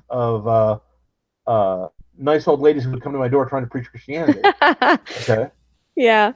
So I said to myself, after I got out of the hospital, I said, "I'm going to have to read the Bible now, because I just saw I didn't have a vision of Buddha. I had a vision of the Christian God and his son and his son's mom and the Holy Spirit." And okay, so now let's tally this up. I had a miracle healing. I had a miraculous recovery. By the way, when they checked my blood pressure immediately after the surgery, they said it was within normal limits, which was impossible because I wasn't taking any drugs. Wow. Okay. So I then had a theosophy or theonomy or whatever that word is. I had direct experience of God himself, okay, which I can't regard as not veridical, because it happened directly to me, not through any sense impression. Then I had visitations by persons who seemed as real to me as anyone else I've ever met. I didn't see them with my eyeballs, but they were there. I talked to them. They talked back. Could be a dream, though. Could be a hallucination. Possibly. So then I started reading the Bible. 5th chapter of John, it says, "God judges no man. Christ is the judge." Mm-hmm. Almost word for word what I had been told. Mm-hmm. Okay. Oh, I should mention, by the way, that I felt very sorry for Mary when I saw her. And I was terrified. very what? Sorry. Oh, sorrowful. Sorry. She made me feel sad because her son had been falsely accused and they dragged him away and he hadn't done anything wrong. Mm-hmm. I mean, I of course, being an atheist, I never thought about Mary being sad because they dragged her son off to kill. That's not a thought that would naturally occur to me. Right. Okay? But Christ terrified me. He scared the bejesus into me. Really? Well, because he's gonna judge me at the end of time, and I don't live up to the standard, do I? Yeah. So, scary guy. Well, keep in mind, I blasphemed him every day of my life for the last 20, 25 years. I mean, come on. Yeah. I was not a kind, gentle, silent atheist. I was an evangelist atheist who went out of his way to talk people out of believing in God. There's at least 3 people that had been religious until I got to them, who I drove the religion out of their heads. Oh boy. 2 of them, thank God, came back under their own steam. Okay. But the 3rd guy's going to hell. It's because of me. I have a lot to answer for. You might not. Other people might not. Oh, I don't know about that. I don't know about that. People accuse me of being so mean to the sodomites because I use the word sodomy rather than using their stupid make-believe word. That doesn't mean anything. But I don't think they're gonna get. I don't think Molly Annapolis is going to hell. Not if he goes to confession. Right. And he He might does. get a little purgatory for desecrating a sacrament and pretending to Right. be married. But he deserves it. I mean, so do I. But And so do I'm going to be much lower on Mount Purgatory than he is, and for a lot longer. I. And by the way, that's one reason why I couldn't become a Protestant, was because if there's no purgatory, I'm sunk. Oh, I Okay, know. I know. so That's another reason for me too, because I thought, my God, I believe what Jesus said. You must be perfect. yeah, There's no way any of us are making it on there's no under way. those terms. There's no way. So there must be another way. There must be something else, Right. because So, that ain't happening and for anybody. what do you do for a guy who takes a solemn oath in the name of God and is killed the next day before he carries the oath out? Has he Right. taken the Lord's name in vain? That's violation of the Ten Commandments. Right. Or does he get a second chance? Does he get some other, God, I So, hope you visit so. me. Yeah. I mean, I hope otherwise so. it just seems so unfair. But so can you But tell? I'm almost done. I'm almost done with my boring story. This is not boring So, at all. I'm not bored at all. well, so then I've come across the passage in the book where it says exactly what I heard Christ say, almost word for word. Maybe there's one or two words different. Now, Hmm. there's two possible models of the universe. One, where I had, unknown to myself, while sleepwalking, woke up, went over to my wife's side of the bed, found her Bible, read that book in the dark, memorized that passage, erased it from my mind by auto-hypnosis, induced a heart attack in myself just to prove that God existed, and then magically made myself not have a heart attack just when that guy prayed for me by pure coincidence, so that I would then have visions of a religion I didn't believe in and didn't really like that much, in order to then remember that passage and retroactively associate it with my thought that it happened a month earlier than when I actually came across it. That's theory one. Theory two is Christ said it to John the evangelist, and Christ said it to me. It's the same thing because he said the same thing to both people Hmm. from the same source. Which of those two theories fits Occam's razor? I'm asking as a completely unemotional, logical Vulcan thinker. Which of those two models requires fewer assumptions on the part of the model to work? The Yeah. one where there's a God? Clearly the second one. Clearly the second one. Okay. Under the second model, what then explains my weird visions? Why were the hallucinations incoherent with each other? Why wasn't I dreaming about pink elephants or woozles or something? I've had dreams every night of my life. They're not coherent. They don't make sense. Hmm. Okay, well, some of my dreams make sense because I'm a writer, but hey, never mind. So, about 2 or 3 weeks after that, okay, this is well after I'm out of the hospital. I've been out for a while. I haven't returned to work yet. The work gave me like 3 months off, which I'm very grateful for. I suddenly have another religious experience, different from the other two. I was taken outside of time. I saw the intimate structure of the cosmos, and it's like a symphony. And among other things, I was shown the solution to the philosophical problem that's been bugging me my whole life about free will versus determinism. Now, I was shown it in a way that makes sense to me. That once again, it's very hard to communicate to anyone else who doesn't come from my particular background and point of view. But I can explain it to anyone who has a background similar to mine, which I will. Hmm. If you're a writer and you make up what your characters do, they come to life if you're doing it right. The drama of the story requires them to have free will. They have to make decisions that have consequences. Okay? But Hmm. you, as the writer, of course, should know where your story's going. It shouldn't get away from you. Hmm. Sometimes your characters start to get away from you, and then you have to kind of do something to draw them back in. And sometimes you have to do, if you're a bad writer like God is, you have to do a Deus Ex Machina and actually put yourself as a Mary Sue character into the story, into history. But just to prove you're not a Mary Sue, you have to be tortured to death, and that'll solve the problem. I'm both blaspheming and kidding, but the thing of it is, Shakespeare has free will, but so does Hamlet. But from Shakespeare's point of view, Hamlet does not. From Hmm. Hamlet's point of view, he does. The mere fact that Shakespeare knows what Hamlet's going to do does not mean that Hamlet did not make the bad decisions that led to the tragedy. His indecisiveness was part of his character. See? Hmm. Now, if it's impossible for Hamlet to have done otherwise, then there's no drama. He's just a robot. So from his point of view, it has to be possible for him to have done otherwise. Right. Now, that sounds like a paradox, and it sounds like a riddle, but it clarified something for me. Normally, when people have hallucinations, I should mention something. My brother-in-law suffers from hallucinations. He's described them to me at length. I know what the symptoms are. I don't have any of the other surrounding symptoms. Okay, so anyone who wants to argue that what happened to me was hallucination, you have to explain to me my medical history. You have to explain why I don't have the other symptoms of it.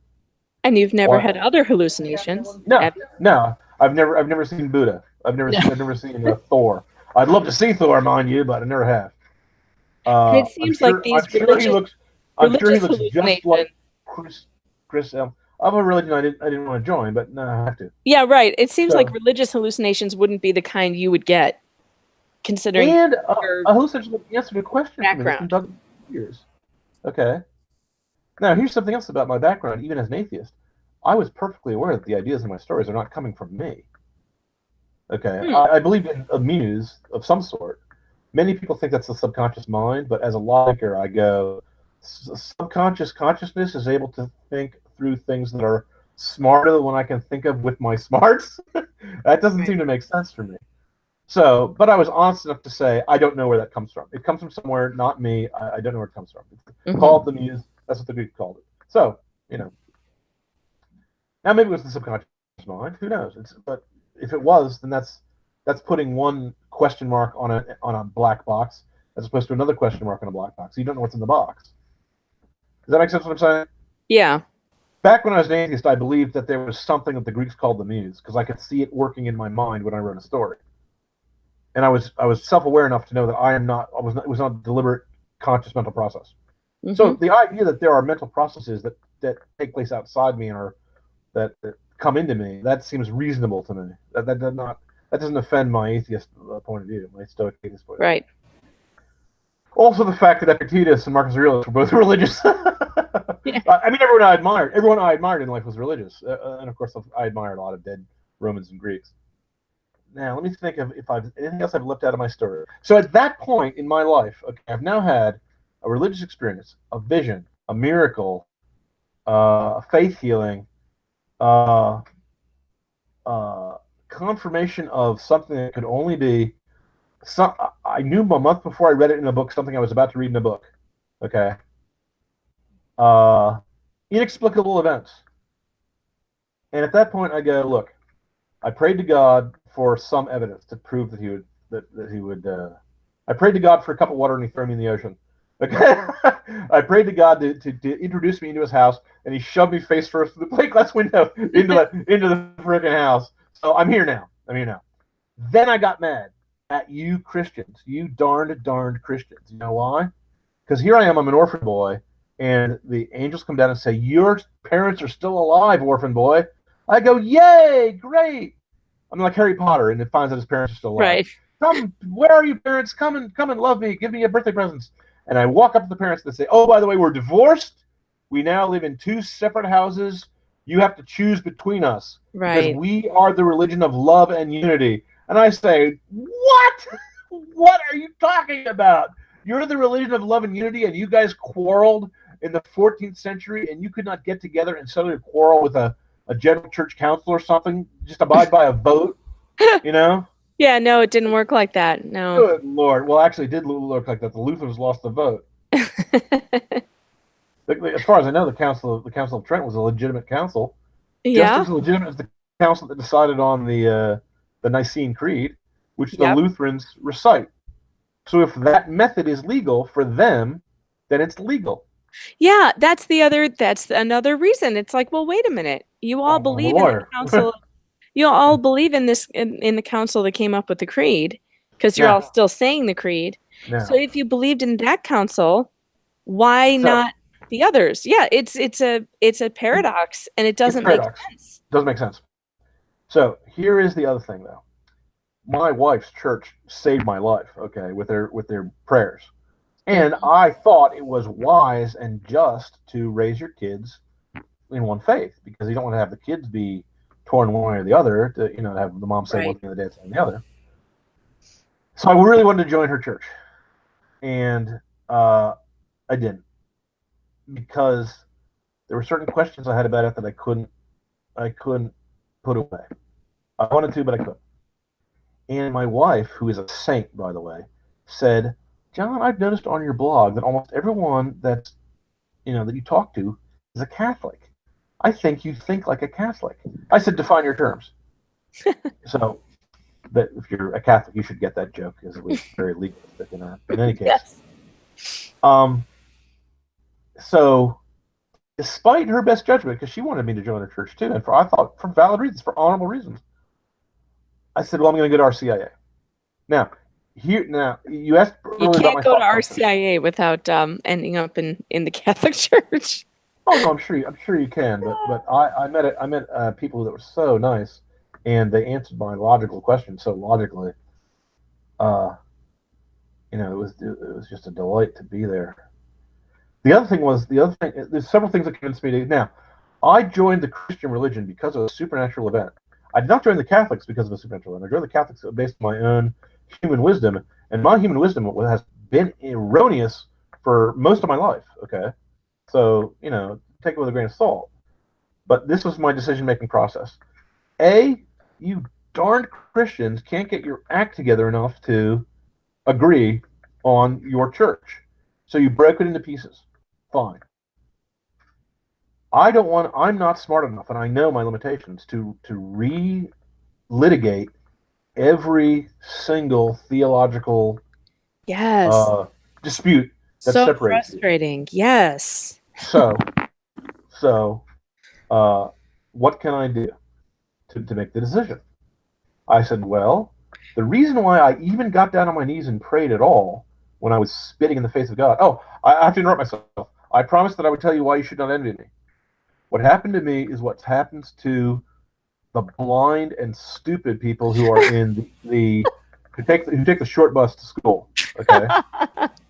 Yeah, but it's so cool.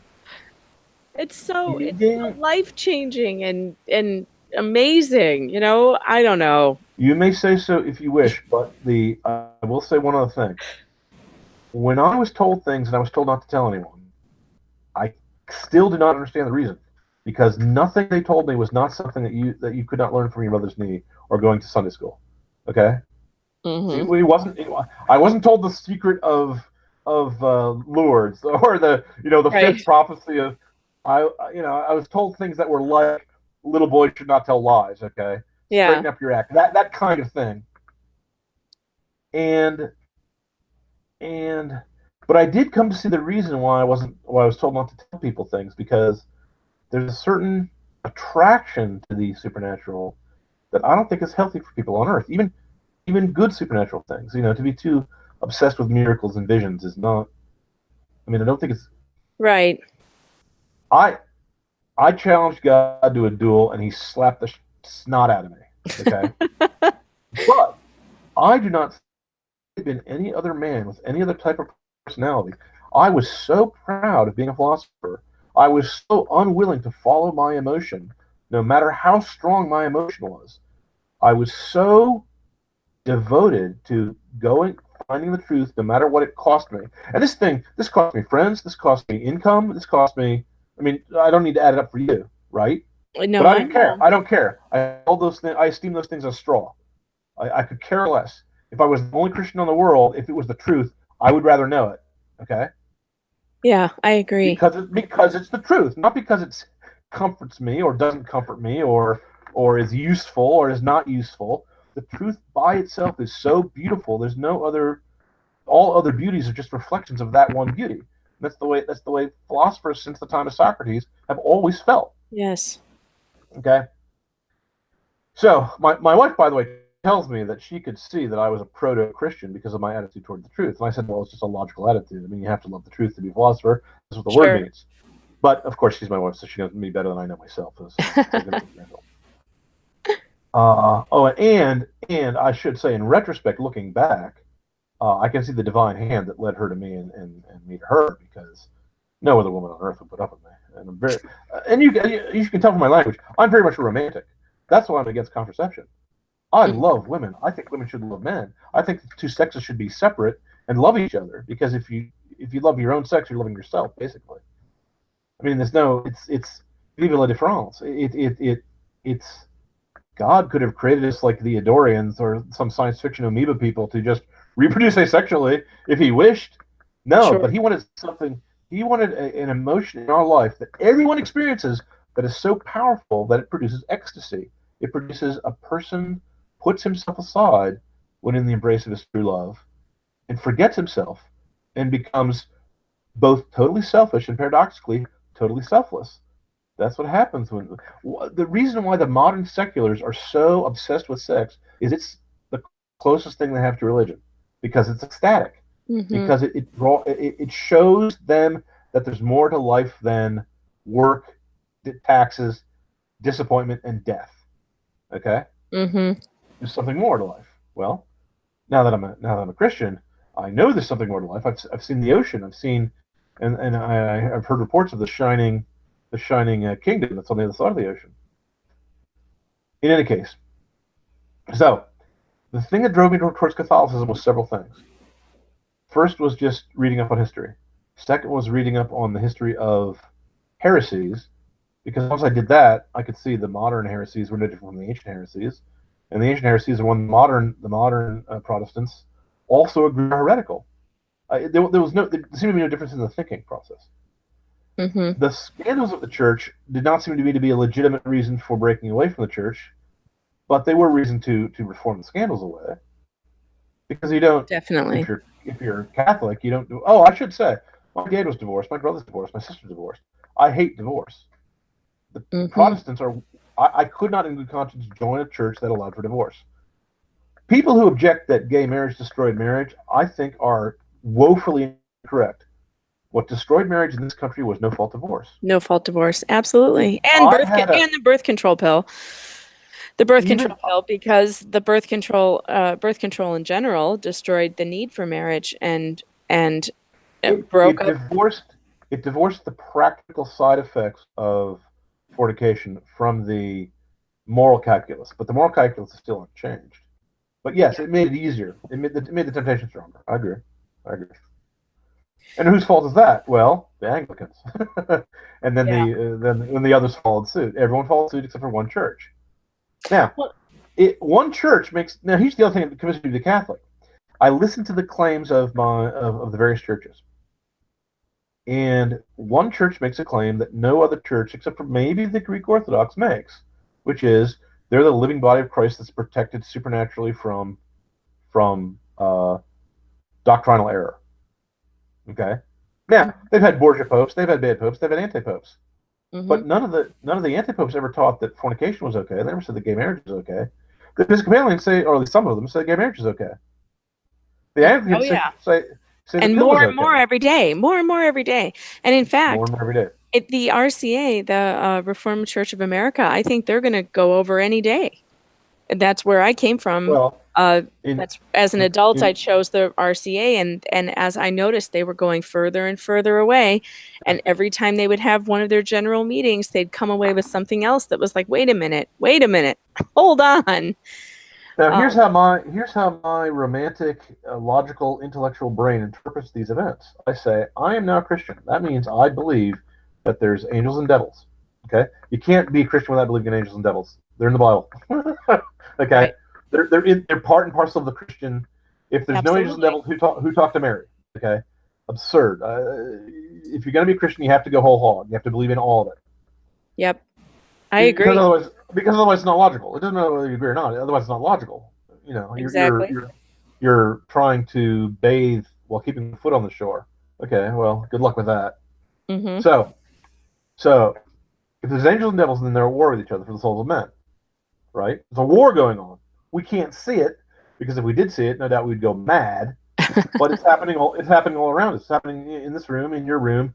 They're flying back and forth in the sky. They're under the ground. They're in the water. You know, it's happening. I'm kidding slightly. It's spiritual. It happens in the souls of men. It's deadly. The stakes are infinite.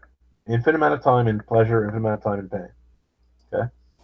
And I Mm-hmm. have to say, by the way, that the reason why I don't believe that this is wish fulfillment is if there's any one doctrine of the church that I could wave a magic wand and do away with, it is the eternity of hell.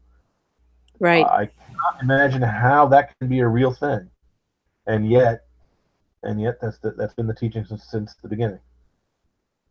So Yeah, I agree. It goes back to saying if you were going to make up a religion, it certainly wouldn't be this one, where you burn for eternity if you don't do the right I'd thing. make up the Buddhist religion where I get an infinite number of free shots to try again. Yeah, of And if I'm course. good, I'll wake up as a Brahmin, and if I'm a good Brahmin, I'll wake up as a lesser god and work my way up. It'd That would be be way fine. better. That Oh would be yeah, way better.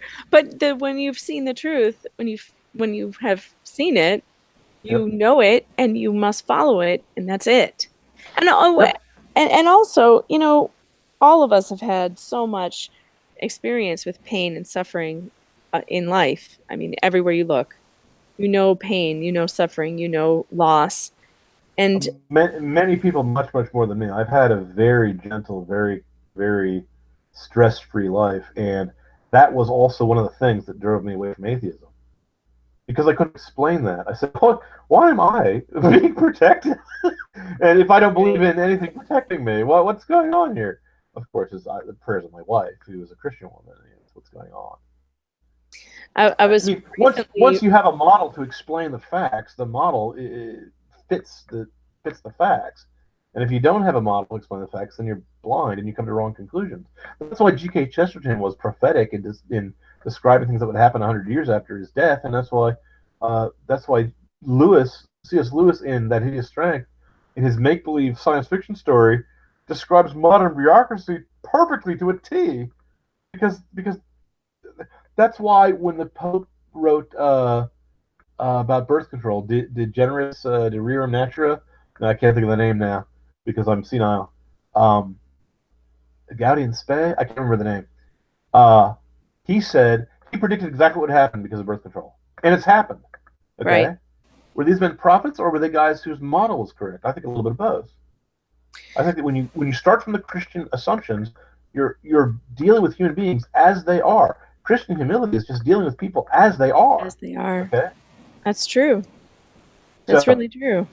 to finish my story, the reason why I became a Catholic was basically because I could not, in good conscience, become a Protestant because I had already, for independent reasons, unrelated to any religious thinking, come to the conclusion that divorce was wrong and that contraception was wrong, morally wrong, for purely logical reasons having to do with the pragmatism of restraining the erotic impulse to make it useful for child rearing. Okay, Hmm. there's no trace of divinity or supernaturalism anywhere in that argument, and I posted it on my blog for anyone to read. It's called On the Nature of Human Sexuality. Okay, my entire reasoning process, which is very long and involved, I came to the same conclusion. I'm an idiot who reinvented the wheel. Okay, I came to the same conclusion that I could have learned from my mother's knee when I was 6. Okay, second, every Protestant denomination I knew had also separated because once you say the way to resolve theological disputes with my brothers is to form a new church, once that's your rule, you're going to form new churches and new churches Exactly. until Into infinity. where will it end? Where every It man's his own won't. church? It doesn't. I That's read the a Bible. major problem. In the Bible, Jesus Christ talks in riddles and parables, and he talks elliptically and in a spiritual way that I can't understand because I'm a freaking atheist. But he said one thing that was unbelievably super clear: don't get divorced. Don't get divorced and remarried. It's adultery. Hmm. And I go, wait a minute. That is the one thing that King Henry VIII said was debatable or disputable in the Bible. That the only thing that Christ says that's not debatable and not disputable. That's what you broke up the church over. Give me a freaking break, Well, okay? that was obviously self-motivated. So, and Obviously, that's the other obviously, thing. That's the other thing that makes it's strange to me that the Protestant church hasn't had their own reformation in that regard, because clearly we know, looking back on history, it was just because he wanted to get rid of his wife that he didn't want yeah, to and yeah, marry the new one. right, But yeah, you're right. There's a very casual right. view of Now, divorce in also Protestant. tell me where in the church Constitution, it doesn't have a written constitution like the United States, but where in the Constitution does it say if you have a theological dispute with the pastors and teachers of the church, you are morally obligated to break away and start your own church that has you as the founder rather than Christ as the founder? Where is Yeah, that no, written? there's no, that's not Very, there. it's very appealing conceit to Americans because we did start our American government that way. because we said there's a higher law than human law, that if the human law breaks, we are morally required to the law in order to abide by the higher law, God's law, the law that says all men are created equal. Okay? Right. The other thing was that when I read Luther in school as well as reading Thomas Aquinas. And Thomas Aquinas is one of my species, and Luther is not. By which I mean Thomas Aquinas is a philosopher of the classical sort, one of the most rigorous, logical, Vulcan minds I've ever met. Okay, more logical than mine, and I'm rather proud of how logical I am. I have, with all due respect for my Protestant brethren, Luther's argumentative technique was emotional. And for a guy, I mean, I'm an atheist. I'm a guy who was reading it with very unsympathetic eyes. I have to go. There's no way this cannot appeal to me. The emotional appeal that you're trying to make is to say that the Catholic Church has made theological errors and suffers from scandals and abuses, but the first 12 disciples of Christ included Judas, who was a bishop. I mean, he was right. He was an apostle. Right. Okay. We've always had bad leadership in the church. Always. Yeah, that's true. One of them was Judas. Okay, fine. The problem, the other problem with Protestantism. The other problem is, where's your apostolic succession? In the ancient world, the only way to prove that your teaching was true to the teaching that you received is to say, I got it from him, he got it from him, he got it from him. Okay? So when you say, I made up this theology when I was sitting on the toilet one day, and it just appeared to me in my head, I believe God was speaking to me, here's the magical gold tablets, or here's the whatever, I would say, fine, you go cure the sick and raise the dead, and I will believe you are a prophet of God. Okay? Now, I got to say, the Mormons say that their founder produced miracles, and so does Mary Baker Eddy has a whole library full of faith-healings, filled with miracles. I have respect for those guys, but Martin Luther didn't raise the dead. I mean, where does he get the authority to speak as a prophet of God to say that he is allowed to revise church teachings, to reform? Yeah, I don't know. It's a good question. Okay. It's a really good question. I had the same ones. And also that Protestant, when you're raised in Protestant faith, as I was in two different apostolic, and then also went to school at a Calvinist school, they don't put any emphasis on reading the church fathers. There's no Aquinas reading. There's no, Right. In fact, they don't even read Luther. Let's be honest. They don't even read Luther. And so they don't understand that Luther actually had Marian doctrine. He believed in Marian doctrine. So they're so against Marian doctrine. Now, let's be fair. As a faithful Catholic, I believe that there is no flock less well catechized than ours in all of Christendom.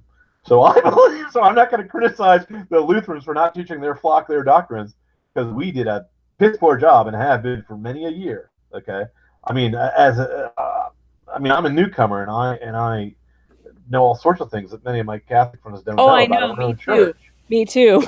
Me too. I find that I know more than a lot of cradle Catholics also, and that's a failing of the church. But Americans who come to America from overseas and become naturalized citizens usually know the Constitution better than people born here. Right. That's also true. Right. Because they had to give up something to get here. Well, so be that as it may.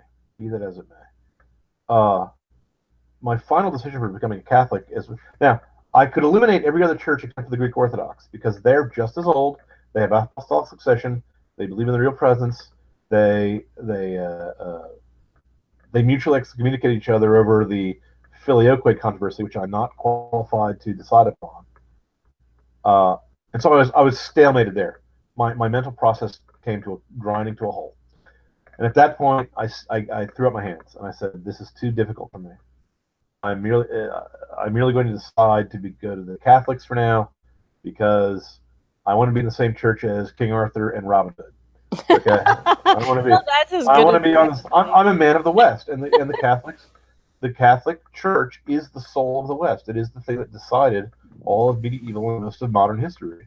Basically, Marxism is a Catholic heresy.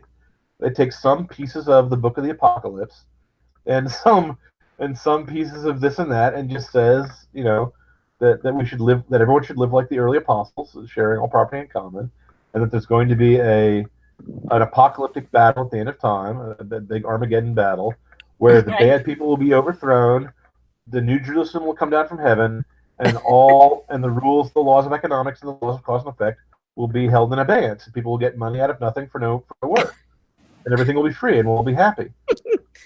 That's a religious conception. That's not economics. Economics talks about things like tariffs and trade deficits and the law of supply and demand. Okay, Say's law and Gresham's law. They talk about the invariable conflict, the invariant, not conflicts, the invariant relationships that occur in the marketplace. That's what economics is. Marxism? That's a vision. Right. That's a vision on the island of Patmos. So that's why I became a Catholic, and that's why I became a Christian, and that's why I'm no longer an atheist. Well, I really finally heard the end of the story, and it only took you 2 hours to say it. Well, you know what? That's okay, because where else are we going to go, and what else are we going to do, and what else is worth talking about? Honestly, nothing. These speculations are sweeter than wine. I love talking about the truth. I love talking about philosophy. Yeah, me too. Oh, and I should say, my method for picking a denomination was philosophical. I wanted the guys who were preaching the truth. I didn't care if a crook was preaching the truth, because I don't believe in the ad hominem argument. Does that make sense? Yeah. If Hitler himself came and said, John, opposite angles are equal. The square built on the hypotenuse is equal to the sum of the angle of the square built on the two other legs of a right triangle, I would say, Achtung, mein Führer. Yes, that's what you're saying. Oh, that's so going to get you in trouble. Why? Because I mispronounced it? No. Because Hitler's Satan. The modern seculars aren't able to imagine Satan because they live in a flattened universe. They're like Mr. A squared of Flatland. Right. They can't imagine true evil. So all they can point at is political evil. And of course, oddly enough, they point at a frickin' socialist, a national socialist. That's what the Nazis are. The Nazi means national socialist. Yeah, but they're socialists. The leftists, to pick the worst thing they can think of, point at a leftist. Yes. Hitler was a revolutionary. He wasn't there to uphold the monarchy of Germany. He wasn't trying to restore the Holy Roman Empire. No. He wasn't. So okay. He thought that the government should run the economy. That's not what the right wing believes. So, the other topic we were discussing, which was the scandals in the church, I believe that the Inquisition should come in with fire and sword. Oh, absolutely. Burn the perpetrators. I am not kidding. I think that if we, not only is this a scandal for our church, it's a scandal for all Christians, and even for the Buddhists and other great religions, because atheists will point at this and say that is because of religion. Right. Well, and listen, the American bishops have a lot of answering to do, because I've known for a while, and I think a lot of the laity has known for a long time, that our American bishops have a very big problem. And part of it is political. Not only are they engaging in these homosexual lifestyles and all this other stuff that they're doing, but they're also they're part of the problem on our border, our American bishops. Yeah. And they are encouraging the church to break the catechism. It's unbelievable to me what they are doing. I have read the catechism. I have read what it says about borders and countries having rights to borders. I do too, and I quoted it in my blog. The catechism says that a country has a right to defend its borders and to put into place immigration law that makes sense. And the church has nothing to say about that. They want it to be more, they want it to be fair, and they also say that the immigrant has a responsibility to obey the laws of the nation that they are a guest. Correct. And so just the very concept of walking over the border is breaking that faith, is breaking that law, is breaking the catechism. And I'm tired of American bishops telling us, who know what the catechism says, that we are doing it wrong, that we're on the wrong side of history, and they are using Catholic hostels all across Mexico to allowing coyotes to bring these people who are being raped and trafficked and beaten into this country, and they're letting them stay at Catholic properties. And I'm sorry, but this is heresy. This must stop. They are trafficking people. The Catholic Church is trafficking people into this country illegally. It has to stop. And the American bishops are at the very head of it. They are doing it. Preach it, sister. Preach it. Amen. I can't tell you how happy I am. I have to say, they're being that exposed because they're going to be kicked out, I think. I hope so. I don't want them excommunicated because I don't want them to get to hell. But I do want them to be laicized. Yeah, I mean laicized. They got to be stripped of the rank.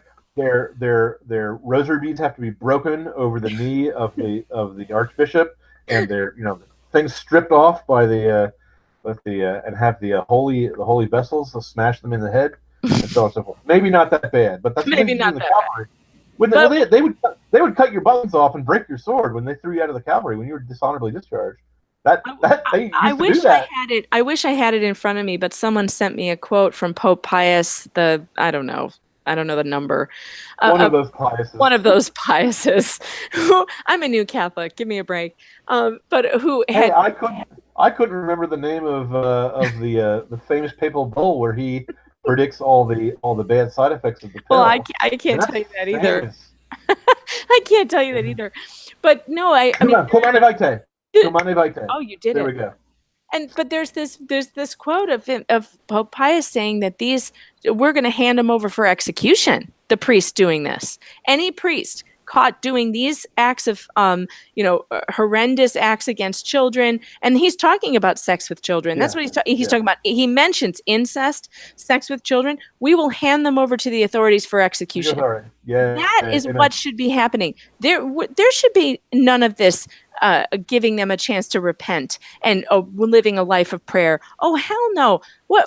And I do believe that sin. I'd like them to repent on death row, though. Yeah, but I want to be tried. Well, sure, I want them to repent. Or some other place where it has a death penalty, though. But you cannot. We're talking about kids. We're talking about kids, so I want them to die. Yeah, you cannot. You cannot hide them in another parish where there are other children. And I do think the church has come a long way since those days. This was a long time ago. Wow. Many of these things happened a long time ago. And my parish has been a wonderful place for my kids. And every priest that we have had contact with has been an incredible blessing in our lives. And this is the other thing that's so upsetting about these predators, is that they give our good priests this awful reputation that they don't deserve. These men are selfless. They sacrifice their whole lives for their flock. Amen. And there are so many of them working so hard every day. I pray for my priests. They are under such assault. Did you hear about the priest in Indiana who was attacked in a sacristy by a man beating him unconscious, screaming, "This is for the children"? This was not a man who had been accused of any crime. But these kinds of things, people are starting to think that all priests are corrupt. The problem with a wolf in sheep's clothing is that after one or two lambs are torn to pieces by the wolves, everyone's afraid of the sheep. Yeah. Because they see the thing that looks like a sheep, but it's a wolf. And why aren't the shepherds rooting this out? Like I said before at the beginning of this broadcast, this podcast. I don't remember if I said it to you privately before we began, though. I used to defend the current Pope, to the hilt in public. No matter what he said that sounded a little, strange or not quite orthodox. I would always give him the benefit of the doubt, and I'd always say, check your sources, and so on and so forth. But not now. His public reaction to this scandal was woefully insufficient. Yeah, I defended him too, and I agree that this is it for me. That's it. I don't. And he claims clericalism for this. I know. Can we talk about clericalism for a minute? Well, let me for another minute, which is, I can hear myself echoing in your microphone. You can't. Hold on, I'll try and fix it. I'll fix it. Hold on. Okay. Is hold on me not talk, or is hold on me talk? No, go ahead. You will no doubt regard me as a wild-eyed conspiracy theory nut. but I've read several books by historians, I believe, that said that the commies tried to infiltrate the church in the 30s in order to bring it into scandal. That was their purpose. And if you believe, as I believe, that communism is kind of an ersatz religion. It's not a religion, but it's something that's like a religion in that it gives its insane followers a sense of purpose, a sense of community, an explanation for all of life's problems, a vision of the future, and so on and so forth. So the idea that a man could devote his entire life to an underground operation like this is not remarkable to me. We saw such things in the 50s with when McCarthy was trying to root people out of the State Department. Right. They were agents. They're very patient. Very, very patient. They did it to our educational system. They really did. Because they had put people in our educational system to start teaching children about communism. And look at our education system. It is a total disaster. Oh, I homeschool my kids. Yeah, it's a total disaster. Amateurs can do better educating the kids now than the pros. Yeah. Agreed. And John Dewey. I mean, but the thing is, none of this was actually hidden. In their writings, they say so. You know, right? Read Bella Dodd's School of Darkness. You'll see a lot of this material. How about the emails? How about the emails from Hillary Clinton's staff talking about infiltrating the Catholic Church to turn them to gay marriage? I had not heard about those. That emails. Came out in the hacked emails. There were emails between her staff talking about how we have these friendly Catholic groups. We need to get more of them into the hierarchy and blah, blah, blah. Right. And of course, we know that they're doing this. That was not surprising to me. I was not surprised when I read that. I knew that they were doing that. They had talked about how much they hated Catholics, conservative Catholics. And they cover for each other and they promote each other. That's why they get into positions of power. That's why they become bishops and cardinals. And that's why we have a problem with the American bishops. And I heard a rumor, and I don't know if it's true yet. I'm trying to confirm it with the Vatican. I'm getting the runaround from them right now. But I heard a rumor that the Pope is putting the cardinal who was in charge of the Chile investigation in charge of an American investigation. And in the Chile investigation, if you remember, all the bishops resigned as a sign of solidarity with the victims. And so far, 3 have been removed.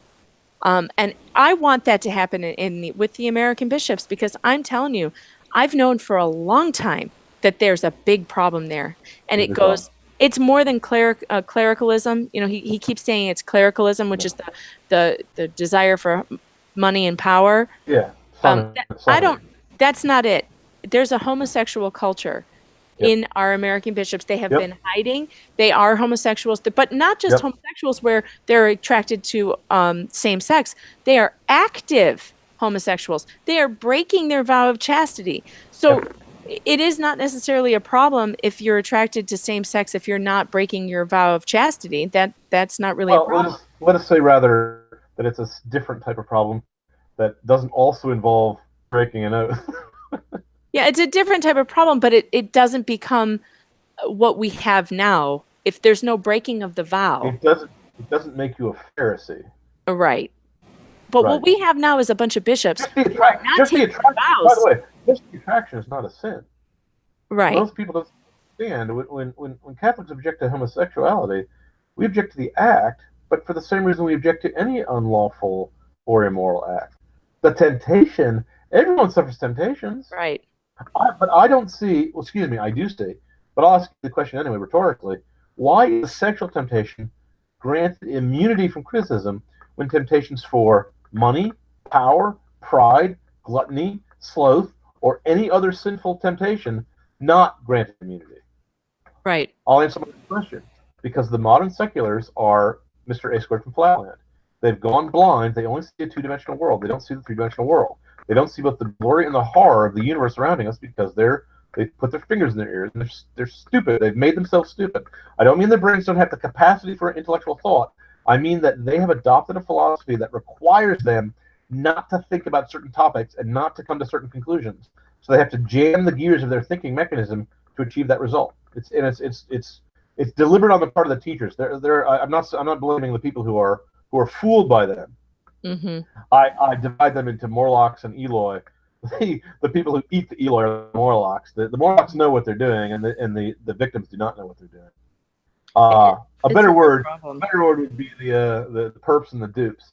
Okay, the perps know exactly what they're doing. They're in their flat two-dimensional world. The only thing they have that's sacred is sex, because it's the only thing that's ecstatic.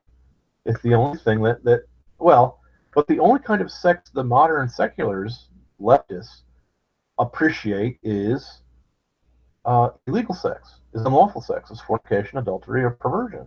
Mm-hmm. Okay. The real sex, the best sex you can ever get is when you're together with your true love, who you are married to, and you are linked by bonds that cannot be broken. And your love is so great that you've publicly announced it, and you wear a ring on your finger every day to show the world that you are bound to another soul, mind, body, soul, heart, spirit, everything. And you're having mad, passionate, wild sex. I hope I'm not embarrassing your listeners. To make a baby, that's the best sex you can have. So you stupid seculars, when you're looking for great sex and you don't know where it's to be found in the marriage bed. That's true. When you're not hopped up on the pill that screws with your endocrine system, it affects your nervous system. Even makes you unattractive. You're attracted to unstable men.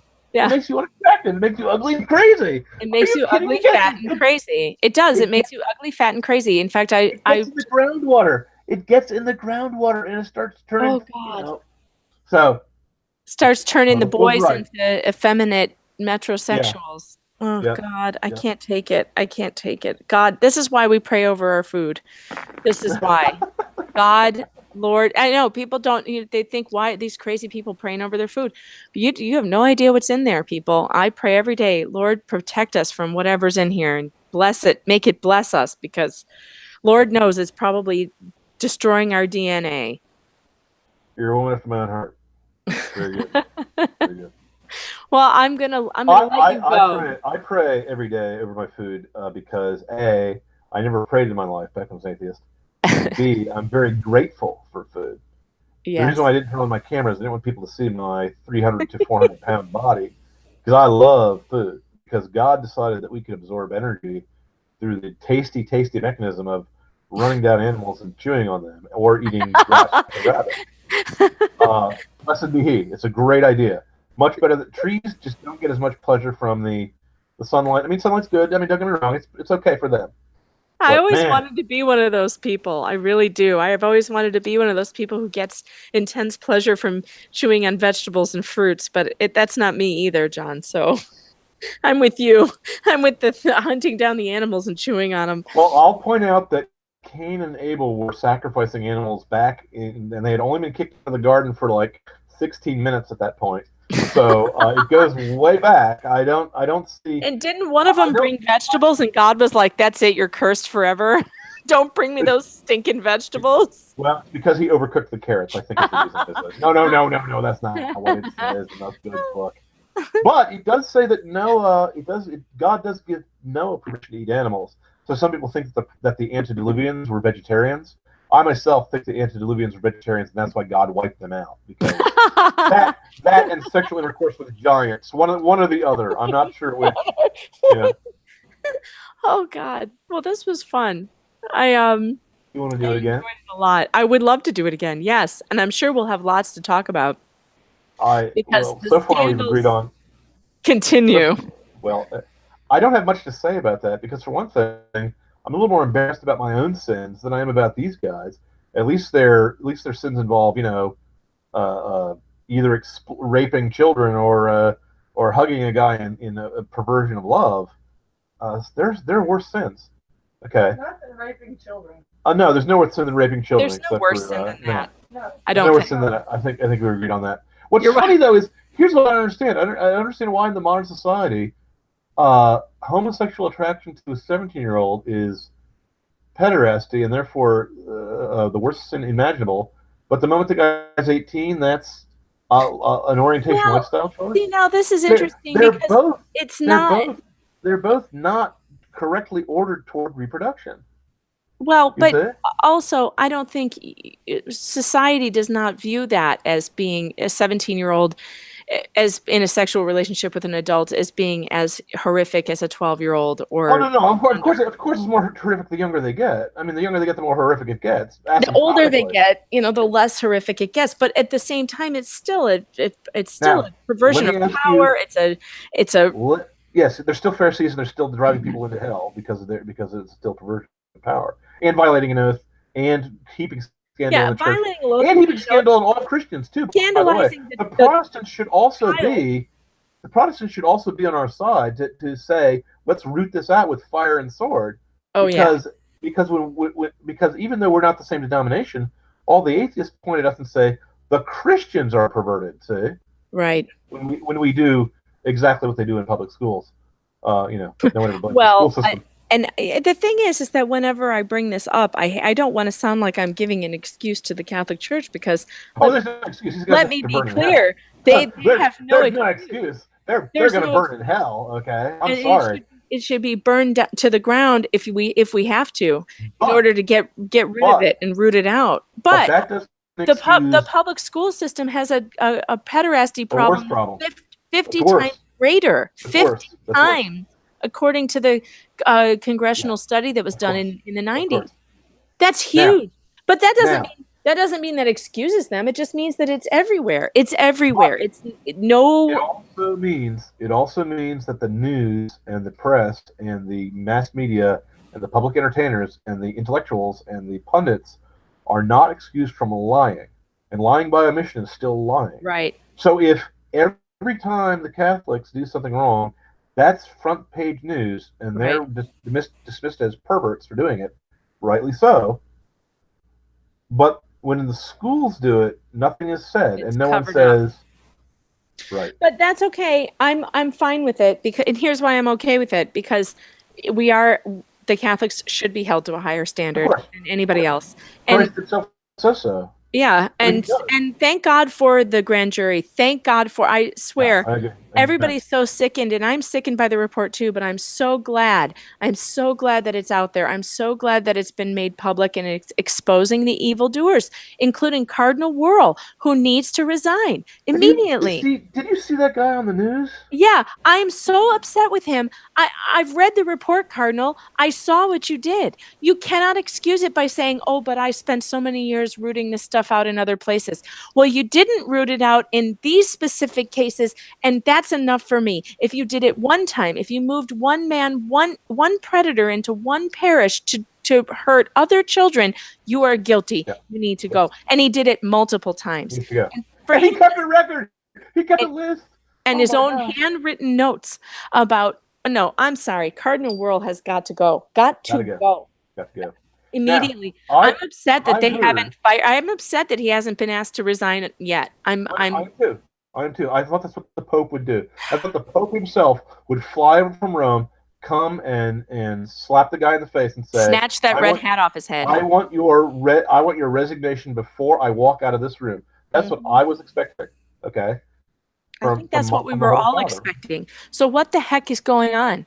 Cardinal Wuerl is still, I have a theory because I'm a crazy person. Here's my theory. About 100 years ago, someone, I forget who it was, had a vision where the devil was talking to the Pope. The Pope had a vision. Wait. My wife, who is the devil or the Pope? Well, hold on. Come over here, dear. Talking to the microphone. I will bring in a lovely guest star, my wife, whose prayers saved my life and saved me from hell. Here she is on the mic. I will tell you don't have to lean that close to the mic. Just a short story about this. I go to a church where we have a piano. Our piano, I had to be there once to let the piano tuner in. Piano tuner turns out to be a Catholic who has an hour-long lecture on the subject John was trying to talk about, which we got to hear him give at John's church, but it's also available on a disc, which I think I have an extra copy of somewhere. But anyway, the short version is that the Pope in 1880 something, 5 or 4, had a vision that of a conversation between Jesus and the devil, where devil asked for more control over the world for 75 to 100 years.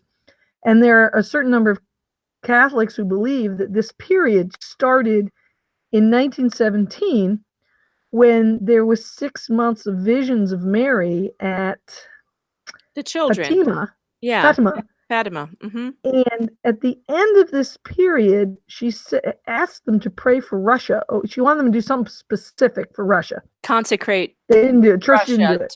To Mary. Like a week later was Red October. And she said, if you guys do this, the poison in Russia will be stopped. And if you don't do it, it will spread over the whole world, which of course has happened in the form of communism. And the guy goes on to tell some amazing stories about how people did or didn't follow this instruction and pray, ending with the Pope John Paul II finally carrying out the instructions from the vision, and a really interesting story that would make a great movie about a bishop who snuck into Russia to do a mass in the Kremlin during that period. A consecration. Consecration. But I thought he did mass too. He had to, oh, did he actually perform the mass? Wow. Yeah, he had to sneak his stuff in. That was why it was so hard. Okay. They should make a movie. Anyway, some people feel that 100 years started then, which happened to be 33 years after the vision, like to the day. Mm-hmm. That the last vision in Fatima, and that would have ended in October of 2017. So if this is true, that the powers of darkness were stronger for 100 years, they should be weakening about now. I read that. I had read that when I think it was at the anniversary of Fatima, the 100th anniversary. They talked about that on EWTN a lot, and I thought that was really interesting. So maybe these homosexual priests and their homosexual culture can be driven out of our church, despite how kind everyone wants to be to the poor homosexuals. And there was a time, John. There was a time when the Catholic Church may have invited the homosexual men into the seminary and whatever, because at the time they would be hunted down for death if anyone found out, and so they were given an occupation. And I'm going to say this. My wife wants to say one more thing. I'm going to say this because John can't say this. So there was a period where John was getting castigated online for being, anti-gay. And my lesbian witch friend was living downstairs because she got thrown out of her house and we invited her in. But John felt he wasn't supposed to, tell anyone when you're doing something charitable. So he never brought it up or defended himself or anything like that. Even though, he was, perfectly nice to her, let her live here for some months. Rent free. Right. Well, and of course, though, they're not interested in what your actual views on it are. But I think there was a time when the church probably had a responsibility to help people who were going to had no way against the law. Right. It was against the law, and you would get like sentenced to hormonal treatments or something. I mean, they would inject weird chemicals into you. Exactly. So there was absolutely an argument for giving a person like that a vocation and a purpose in life, and yes, and protection, right? But those days are over. And if you're a homosexual, you can go and be a homosexual wherever you want to in America, and no one's going to hunt you down and kill you, and you're not going to be kept from anything. There's no reason for you to be a priest in the Catholic Church. There's no reason at all, unless you have an overwhelming desire to live your life for Christ and take a vow and keep it. Well, let's be theologically correct. Unless you're called. If you're called, I don't care what your sins are. Right. If God wants you to be a priest, you should be a priest. You should give up everything else. And I don't see why a heterosexual priest who sees all those really attractive, fertile Catholic girls who aren't on the pill has to restrain himself, but the homo priest gets to diddle with the little boys? Why? That hardly seems... Or even other priests or seminaries. How is the vow different from any other vow? Yeah, how is it different from a vow of poverty? So I don't cut them any slack for that. No, me either. And I don't think... I think people are done doing that. It's like, we're done with this now. Because I am certainly sick and tired of being accused of being intolerant when the only thing that happened to my entire culture when we decided to tolerate other people's differences was we started tolerating their sins. Let me tell you the secret of sin. Sinners cannot cannot stand the existence of the righteous. If I'm a sinner and I have this horrible thing clawing at my soul that I know is wrong, I want everyone in unison to tell me I'm right. And I will force them to do it at gunpoint because I have no choice. I can't live in peace with the saints. Mm-hmm. Okay? It's not heaven that declared war on hell. It's the other way around. Mm-hmm. Okay? So, I'm perfectly willing to tolerate anyone's sin. I'm perfectly willing to... I lost at least one reader who couldn't stand the fact that I was a fan of Milo Yiannopoulos. I wrote 2 or 3 columns for his website. The guy uses me to no end.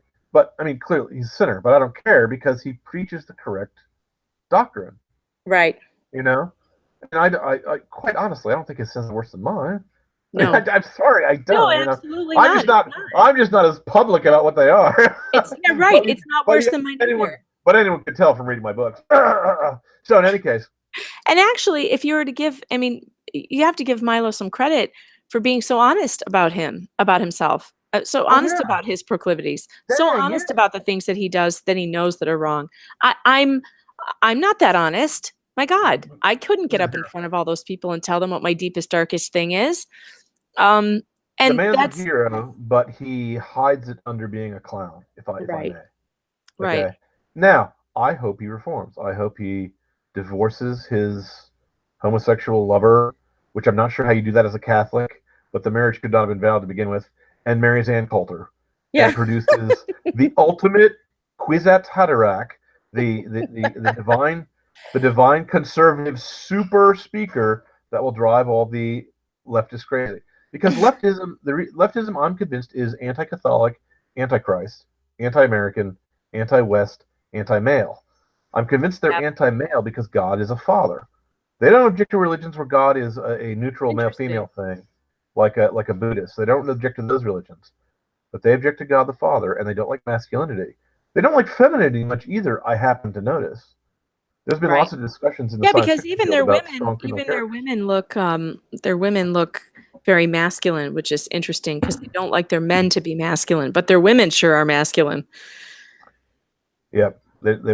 And they don't look like cute Catholic girls who are all like Irish with flamey red hair or Spanish with their dark eyes. And not all fat from being on the pill. Yep. I tell I have male friends who want to get married, and I tell them, convert to my religion, go in front of a church, say, I want 10 children, and you'll find someone among the pews, because we're going to outbreed them. I mean, the Islamics have the same. I'm not sure we're going to outbreed the Muslims, though. So no, we're still the fastest growing religion on earth. Don't be deceived by the false statistics. Oh, I hope that's true. In China and look it up. It's not. I didn't make it up. Look at the statistics. They're number 2. Don't get me wrong. They're spreading quickly because secularism produces a vacuum, and both nature and supernature import a vacuum. The modern Europeans can't bring themselves to fight the insane 7th century heretical, devil-worshipping madmen who are raping their children in their midst. It's unbelievable. They can't even draw a knife against these people. God. That's how gormless and unmanned they are. And it's because of socialism. Now, you would think socialism was an economic system and could not steal someone's spirit. But I tell you, socialism is a religion.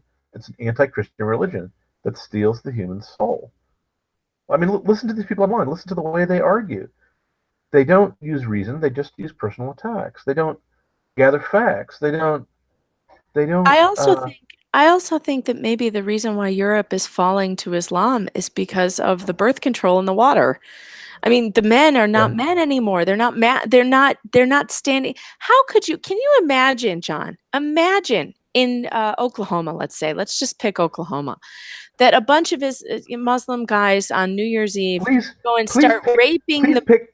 Please pick Texas, because in Texas, but Oklahoma, there was a guy whose daughter heard gunfire in the church across the street, NRA instructor guy. She said, Daddy, there's gunfire. He went and got his gun after unlocking it, mind you. He prayed to God, and he managed to get a shot in through the guy's body armor where the seam was, where the front and the back plates met.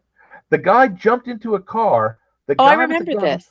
Yes. flagged down a driver, and this driver was like a man you would not let him date your daughter because he was covered with tattoos. He had an epic beard. I mean, the guy looked like a total. I remember seeing him on TV. And the man had the heart of a hero because he was a frickin' Texan. Okay, he said, "Jump in! We're chasing the armed madman."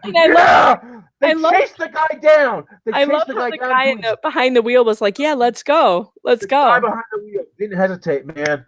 That's Texas. See, this is what I'm saying is that I made a character in one of my books, a Texan, just for that purpose. just because they're still Americans, man. Thank heaven that we still have, there's at least not as much fluoride in the water here or something, or maybe the hasn't. Are you in Texas? I didn't know that. No, I'm not. I'm just saying thank God for men like that in Texas.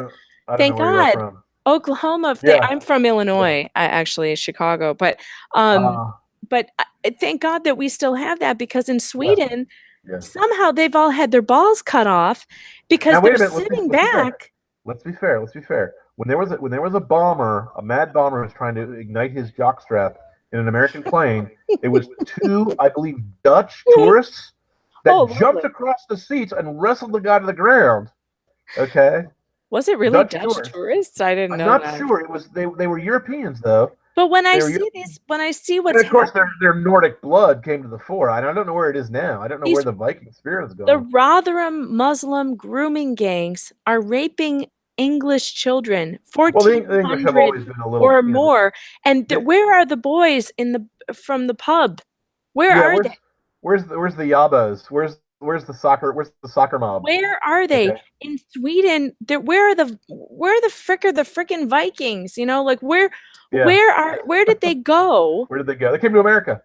They came to America to get rich. Yeah, you know what? I said the same thing. I was talking to someone. I'm like, I think we got all their men. I think all their manly men came here. Let me complain about something else. I'm not a fan of Alex Jones, but when the high-tech companies all on the same day, within the same hour, shut him out and deplatformed him, I said to myself, where are the Americans?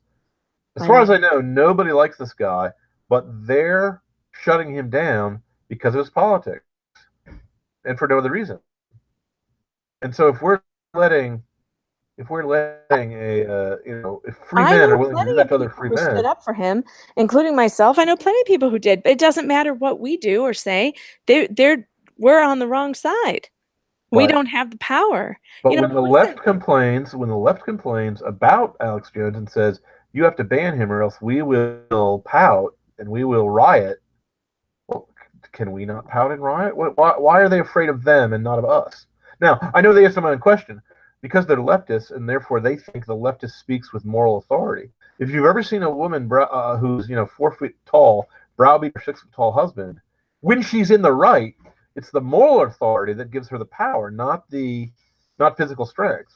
Mm-hmm. So the left worldview says that moral authority lies with anyone who's anti-Christian, anyone who's socialist, anyone who's in favor of tolerance. See, anyone who's in favor of these empty buzzwords. I'm extremely intolerant, John. A very intolerant person. I'm very intolerant. I'm a very intolerant person. I'm intolerant of all kinds of things, and I'm sick and tired of the word tolerance. Because I'm intolerant of tolerance. I'm intolerant of anyone who wants me to be tolerant of things. I say mind your own business, and I'll tolerate what I want to tolerate, and I will be intolerant of what I don't want in my life. And I think we all should be. We should be less tolerant of everything because there's so much crap. It's a buzzword that has been robbed of its meaning. It now means nothing. Pro-leftist. Yeah, that's all it means. It means in favor of Antichrist. It means in favor of socialism, in favor of totalitarianism, in favor of nihilism. And in favor of anything that I abhor. I have to be in favor of things that make me cringe. And no, I'm sorry, I refuse. Yeah. You can do whatever you want in your own life. I'll remind you of the beginning of this conversation, the snowball that started me plunging down the avalanche into the lap of Christianity, where I'm now filled with joy and peace and hope. Did I mention that I used to be a really unhappy fellow when I was an atheist? Well, never mind that. No, you didn't. You didn't. That's because I don't talk about emotions. They're not worth considering. The thing that started the ball rolling was me thinking, well, wait a minute. If homosexuality is just like stamp collecting, a perfectly morally neutral pastime, then their demand that they teach my children to have no sexual self-control is correct. But if the Stoic worldview is correct, where self-control is the pathway to happiness and freedom, then they're wrong. They can't both be correct. And the thing that changed my mind was changed about homosex in an instant, in 1 second. And I can tell you what second it was. I can tell you the date and the year, because I was watching Buffy the Vampire Slayer. It was Buffy? It was Buffy? It was wow. 10:05 because the show came on at 10 o'clock. A demon and a demon hunter were going to get married in the show. All favorite characters of mine. These are all characters I liked. I liked the show. And two of the characters, the witch and her lesbian lover, were listening to the bride talk about the glories of true love and marriage. I'm a romantic. I love that kind of talk. And they started making bedroom eyes at each other. And I said, wait a minute. That's something brought me up short. Imagine a record scratch in a sudden car flipping over a bridge. I mean, wait a minute. I'm willing to tolerate homosexuality, but Joss Whedon is putting this scene in because he's trying to convince me that their kinky, perverted, kind of, alluring relationship with each other, because I had no objection to kinkiness. I thought it was all cute and sweet. I even put a spanking scene in one of my novels. That was before I was a Christian, mind you. And I said, wait a minute. As long as it's a harmless pastime, I was willing to tolerate it. But he's trying to convince me that is true love, that those two lesbians have the same emotion that I have with my true love, with my lady wife. Are you out of your mind? I was so deeply offended at the equation that was trying to be put across to me, as if food and poison were the same things because they both were went in your mouth. Okay? They're equating the surface features and ignoring the core features. Okay? Yeah, Joss Whedon, I think, would be pretty upset to hear that his Buffy the Vampire Slayer is the thing that convinced you that homosexuality is wrong. If he had just shut his stupid mouth and not tried to preach his dumb religion to me, I would be a libertarian, free love atheist to this day. They always push it too far, though. They always go too far. I can't. Ask yourself why. Ask yourself why, because I think I know. Well, they never know when to stop. No, because their conscience keeps bothering them. They know deep down they're in the wrong, and so they have to keep getting people who are no threat to them to reward them. They have to find the only cake baker in the entire United States. Oh God, do you know they're after him again? The same day. Same day. They're after him again now for a transgender cake. He won't make a transgender cake. Why can't they leave this man alone? This is crazy. Oh, I know what you're saying. What you're saying is probably true. It's because they serve Satan. They don't know that they do. Maybe they do. You know, this is really most of them don't. They're loyal to him. Listen. If the shoe was on the other foot, you and I track down the very last Satanist on earth if he was living in Antarctica and rush up to him and say, please change your mind. No way. Please convert. I don't want you to go to hell. You would not? I would. Would I track down the no. Maybe that makes you would let a living man go to hell? Well, no, it's just that I think that people have they have their chances. If God asked me to do it, I would do it. But I don't feel like I don't think it's my responsibility to run up to every person who is not saved. What about the Great Commission? What about the Great Commission? Well, but that was for the apostles. I don't think it was for every single person. I think I have I will urge you to reread the Catechism. Maybe I misinterpreted the passage. Well, but no, I mean, I understand that we have. Let me put it this way. Let me put it another way. Let me put it a different way. But do I chase them down? No, because I feel like you're saying, we're talking about these LGBTQ people who are forcing it down people's throats. I don't do that to people. You live your life. I'll live mine. The reason why they're forcing down throats is because they regard themselves as the apostles of truth. They are missionaries, and we are the savages. That's their worldview. Right. It's a religion. That's true. They're missionaries. Okay? But there's an island, I don't know if it's been made contact with, called North Sentinel Island. When I found out about this, it haunted my dreams because no white man has ever made contact with them there. There's a tribe that lives there. We know they're there. Whenever anyone tries to land, they get driven away. I've seen that on the news. Yeah. Those guys are going to go to hell unless a missionary gets to them, right? Well, unless God has revealed himself, which is very possible. I agree. That happened. I agree. But we don't know what they believe. I agree. But if someone offered you money to be silent about Christ, would you take the money or would you talk about Christ? No. The enemy feels the same way. They serve Satan the way we serve God, and they want to spread his word. So even if there's only one cake baker, I'm willing to let people, like you said, willing to let people live. They've heard it. They've heard what the Bible has to say. I don't have to be the one to tell them. At least people in America. Let's be honest. How many people in America are there that have not heard some form of the gospel? Not half. You really think? Really? I'm exaggerating, but only slightly. That's a lot of people. You're talking about 150 million people. I don't think so. Most of them have heard that Christianity is the anti-science religion that somehow stopped freedom and happiness for in the Dark Ages, and we broke out of it and came to America, which was founded by deists or something. Right. That's what I've heard. I've heard that so many people now, but I'm kidding. About half the country is left wing, and some of them are Christian. But whenever their Christian values interfere with their left-wing values, their left-wing wins every time. Yeah, every time. So I will rescind my hypo about the one Satanist living in Antarctica. Let's ignore that question. The reason why these guys can't leave the cake baker alone is because their motivation is like that of the Islamics, and like that of the Crusaders, and like that of any other man who has a supernatural motivation. They're not doing it for love or money. They're doing it to serve the greater glory of the God they worship. So they make sacrifices. So they're willing to hunt the guy forever. Right, and I guess I'm not willing to do that. Because I feel like, look at what happened to you. No one person brought you to Christ. You just said you were came intolerant, and here you are being intolerant. Wait, you just told me you were intolerant, and here you are tolerating all these Satanists. Well, that's because I'm truly not intolerant. I'm truly very tolerant of all kinds of things. But what I don't tolerate is stuff in my space, in my backyard. Don't do it in my backyard. Don't force my kids into it. I will leave you alone. I will leave you alone, but I want to be left alone. Here's the moral of the story. They won't do it. They will not leave you alone. Story of me and Joss Whedon. Okay, he made me into a Catholic.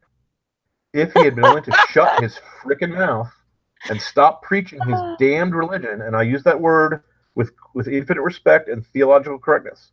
What he's preaching is damnation. Okay? If he had shut his mouth about his damned religion, he would not have provoked me into realizing that hedonism and stoicism cannot coexist. There's only three basic philosophies in the universe, really. There's theism, one sort of another, monotheism or polytheism. There's stoicism, which says live according to duty. And there's hedonism, which says live according to pleasure. And the first one, I should say, theism says live according to the divine will of the God or the gods. Mm-hmm. Okay, that's it. Those are the options. Hedonism is not satisfying to the human character. Even people who preach hedonism are not happy with it. Not if they're older than 25. Mm-hmm. They look for something else, something deeper.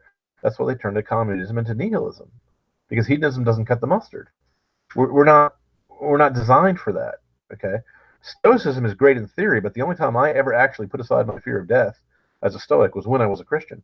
I could do instantly and immediately and effortlessly, with the help of the Holy Spirit, something I could not do with all my willpower when I was just a Stoic and I was an atheist. Okay? So living according to duty is practically impossible unless you're like a hardcore Marine or something. But even then, if you try to do it without God, you're not going to do it. It's not going to happen. Okay? Then there's the various forms of religion, which I believe agree on certain basic points. We'll call them the Noah points. And as you get closer to Christianity, you get closer and closer to the truth. I don't think that the fact that Christianity is true proves the other religions are false. For one thing, Islam is a heresy. It's not a new religion. It's a copy. I realize that's blasphemy to say in the modern age, but they're breakaway Catholics. They're not breakaway Protestants. Protestantism didn't exist in the 7th century. Yeah, no, but you're right. Eastern false. Eastern mysticism is an introduction to the spirit world, but it doesn't. It poses the question, but doesn't give the answer. And I Mhm. respect that question, by the way. I have great respect for like Zen Buddhists and stuff. I think they're on the right track. I don't think they followed it to the end. Okay, Mhm. so again, like I also have great respect for libertarians and for objectivists, even though they're atheists, because at least they believe in the truth is true. And at least they believe that morality is so. You know, they're not crazy people, except when it comes to sex. I know it's always that. then all bets are off. It's always that sex question. It's Always the always, sex it all question. goes back to that. I get into trouble with libertarians all the time because they don't like my views on pornography and how dangerous I think it is and how bad I think it Good is for Lord. people. And I look, science backs me up. And so I You don't wonder, have to. You don't have to tell me. I threw away my extensive pornography collection the day I had the heart attack. I mean, interesting. I was addicted to the stuff, and I cut, and I cut myself off. But it's terrifying. It's a real threat, and Do you especially, understand why I'm not boasting about my righteousness compared to these other guys? You know, there's yeah, there I can't point my finger at them and say, hey, look, that's blameworthy, unless I say, oh, and what I do is the same thing but worse. You know, right. I have no blame for them. I blame the people who tell them you're blameless. It's what was the analogy I used before? Telling the anorexic girl to diet. You're gonna kill her, okay? And I know a guy was killed by if I'm right, I could be wrong, but I know a guy was killed by the bad advice of saying, live that lifestyle. That will satisfy you. Right. You'll be happy. The reason why you're unhappy is because people disapprove of you. Well, No and one, no one in my hearing disapproved of that guy. And I was not a Christian at the time. I didn't disapprove of it. I voiced nothing. I thought if you wanted to be divorced, you should just get divorced. You know. So The Calvinist theory too of once saved, always saved is also destructive because that yeah, it's monstrous.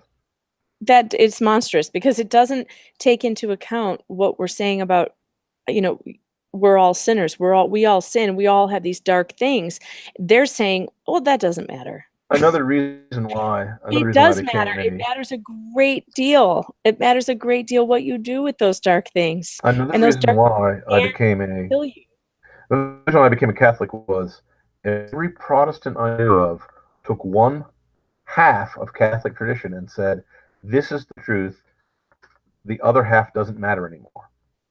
But the other thing they were rejecting, so for example, the Calvinists take it as an affront to the majesty of God to say that a man with his free will could do something God could not predict. Okay, Mhm.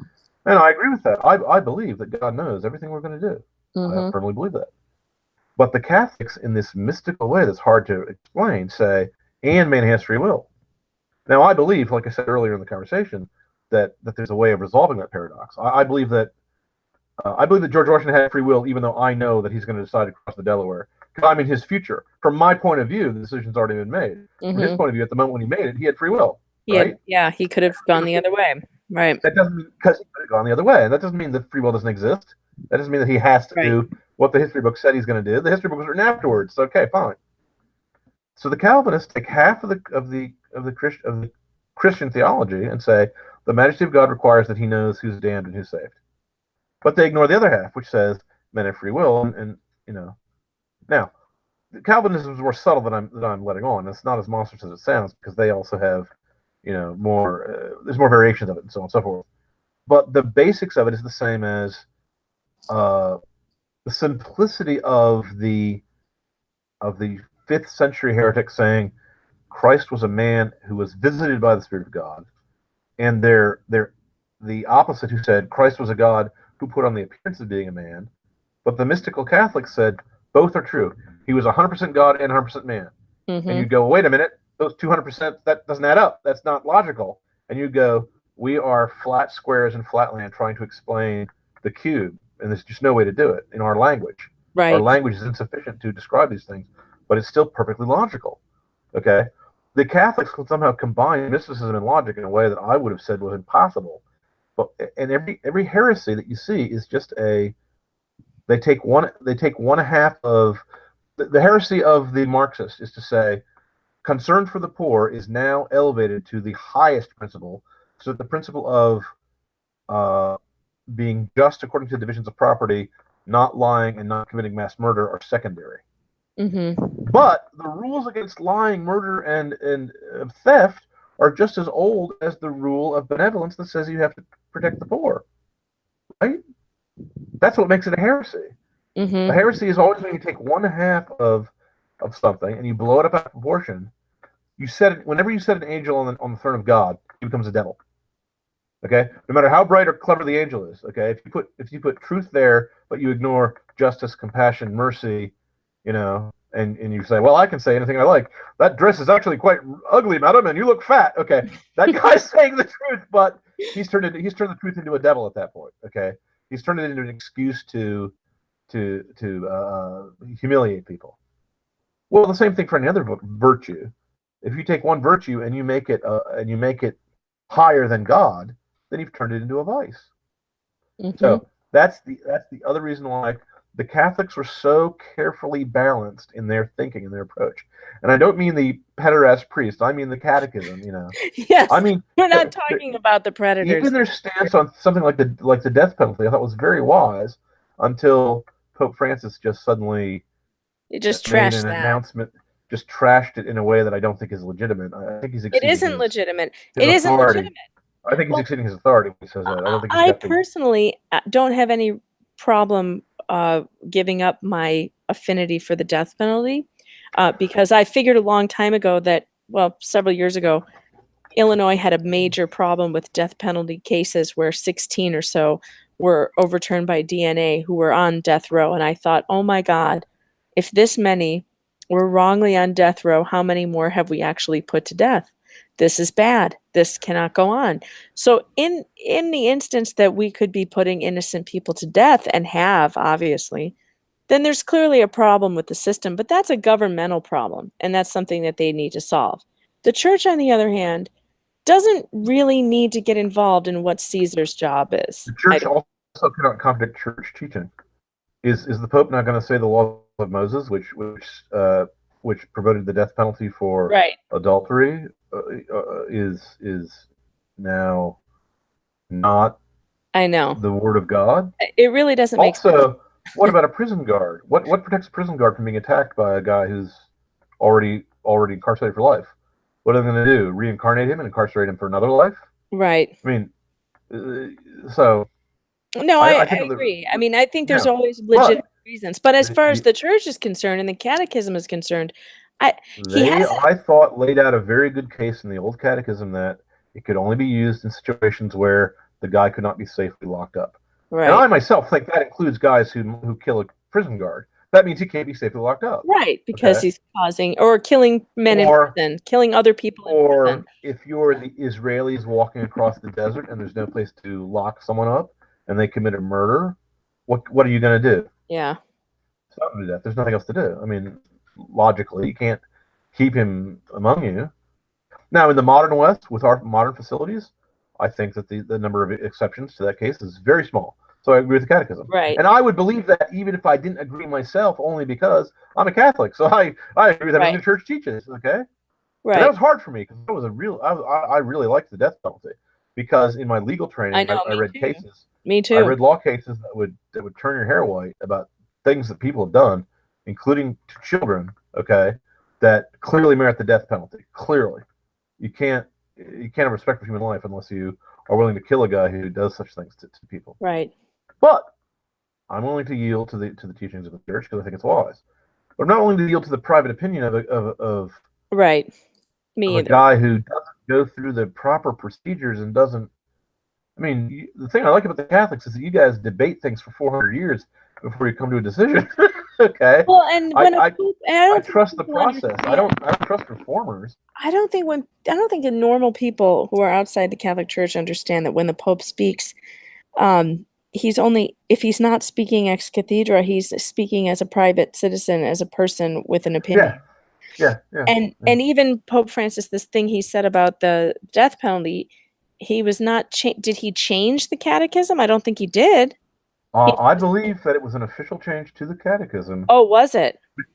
With this, because it was promoted by the Congregation of the Section of the Faith, whatever that's called, CLS. That's different. And I thought that was exceeding his. I think it was exceeding his authority. Now, If it's social teaching of the church, that's subject to change, fine. But then the careful wording, the legalistic wording, where the catechism would condemn things absolutely on certain cases. Abortion, always wrong. Torture, always wrong. And then in other cases, like the just war theory, where they would do a balancing act, very similar to what I would read in Supreme Court opinions. I thought these are men who have studied how to be fair and balanced in their thinking. Because in life, there are certain things that are always wrong and other things that are balancing acts. Okay. And for the Pope to move on his own initiative, I mean, did he receive a vision from God? Can he heal the sick or raise the dead to show me that he's a prophet of God? There was no council. There was no. Nothing. It's so very for him strange. to move it from a balancing act kind of proposition where you have to weigh the prudential considerations of how safe it is to lock someone up, because that's what the old standard was, to the absolute standard that's never permissible. Except he didn't say permissible; he said admissible or something. The translation was odd. I think that he's led us astray, and I can't defend the guy in public anymore. Yeah, there are so many problems with many of the things he said, although I do think he's gotten an unfair press many times that I have stood up to. Let me tell you my backstory. I don't know if I've told you the story before, but the first 13 times I heard him say something outrageous in the press, I took the time and took the trouble to look up what he originally said. I tried to trace the sources back as well as I could, sometimes even asking my Italian friend to translate for me. And each time it was a misquote. And every time it was an outrageous misquote. I did the same thing. At that point, I said, my mind is normally open because I'm a philosopher. But not now. Now this the noise of my mind snapping shut. I don't believe it. I'm not going to waste my time for the 14th time looking up some misquote written by the newspapers. And the media had an interest. They had an interest in making him appear to be one of them. Right. Because they like to demoralize us, and they like to make us feel that we're alone. And I definitely think they did that on purpose many times, and I think that he was taken out of context on purpose. Many times, and just outlaw lies. Look, I used to be a newspaper man, newspaper editor. Take it from me. Take this as gospel from me, just based on my authority of my experience. The modern newspaper guys are liars. They are Pravda. They are professional liars who tell lies for pay. Do not trust them. Do not believe them, because they deliberately said it. There was 300 newspapers all in unison posted the same editorial on their op-ed pages saying, we are not coordinated against Trump. He's evil for saying that we are. And they all said it at once in unison. Happened this week. Did you hear stories about that? So funny. Yeah. Then when his wife, the first lady, said something about online bullying in the same words, the same party-issued words, they made the same point over and over again, all these different, allegedly different voices. Well, all the times of the rake are being held by about 6 people on Earth. Okay? All the mass media is controlled by a very few number of individuals.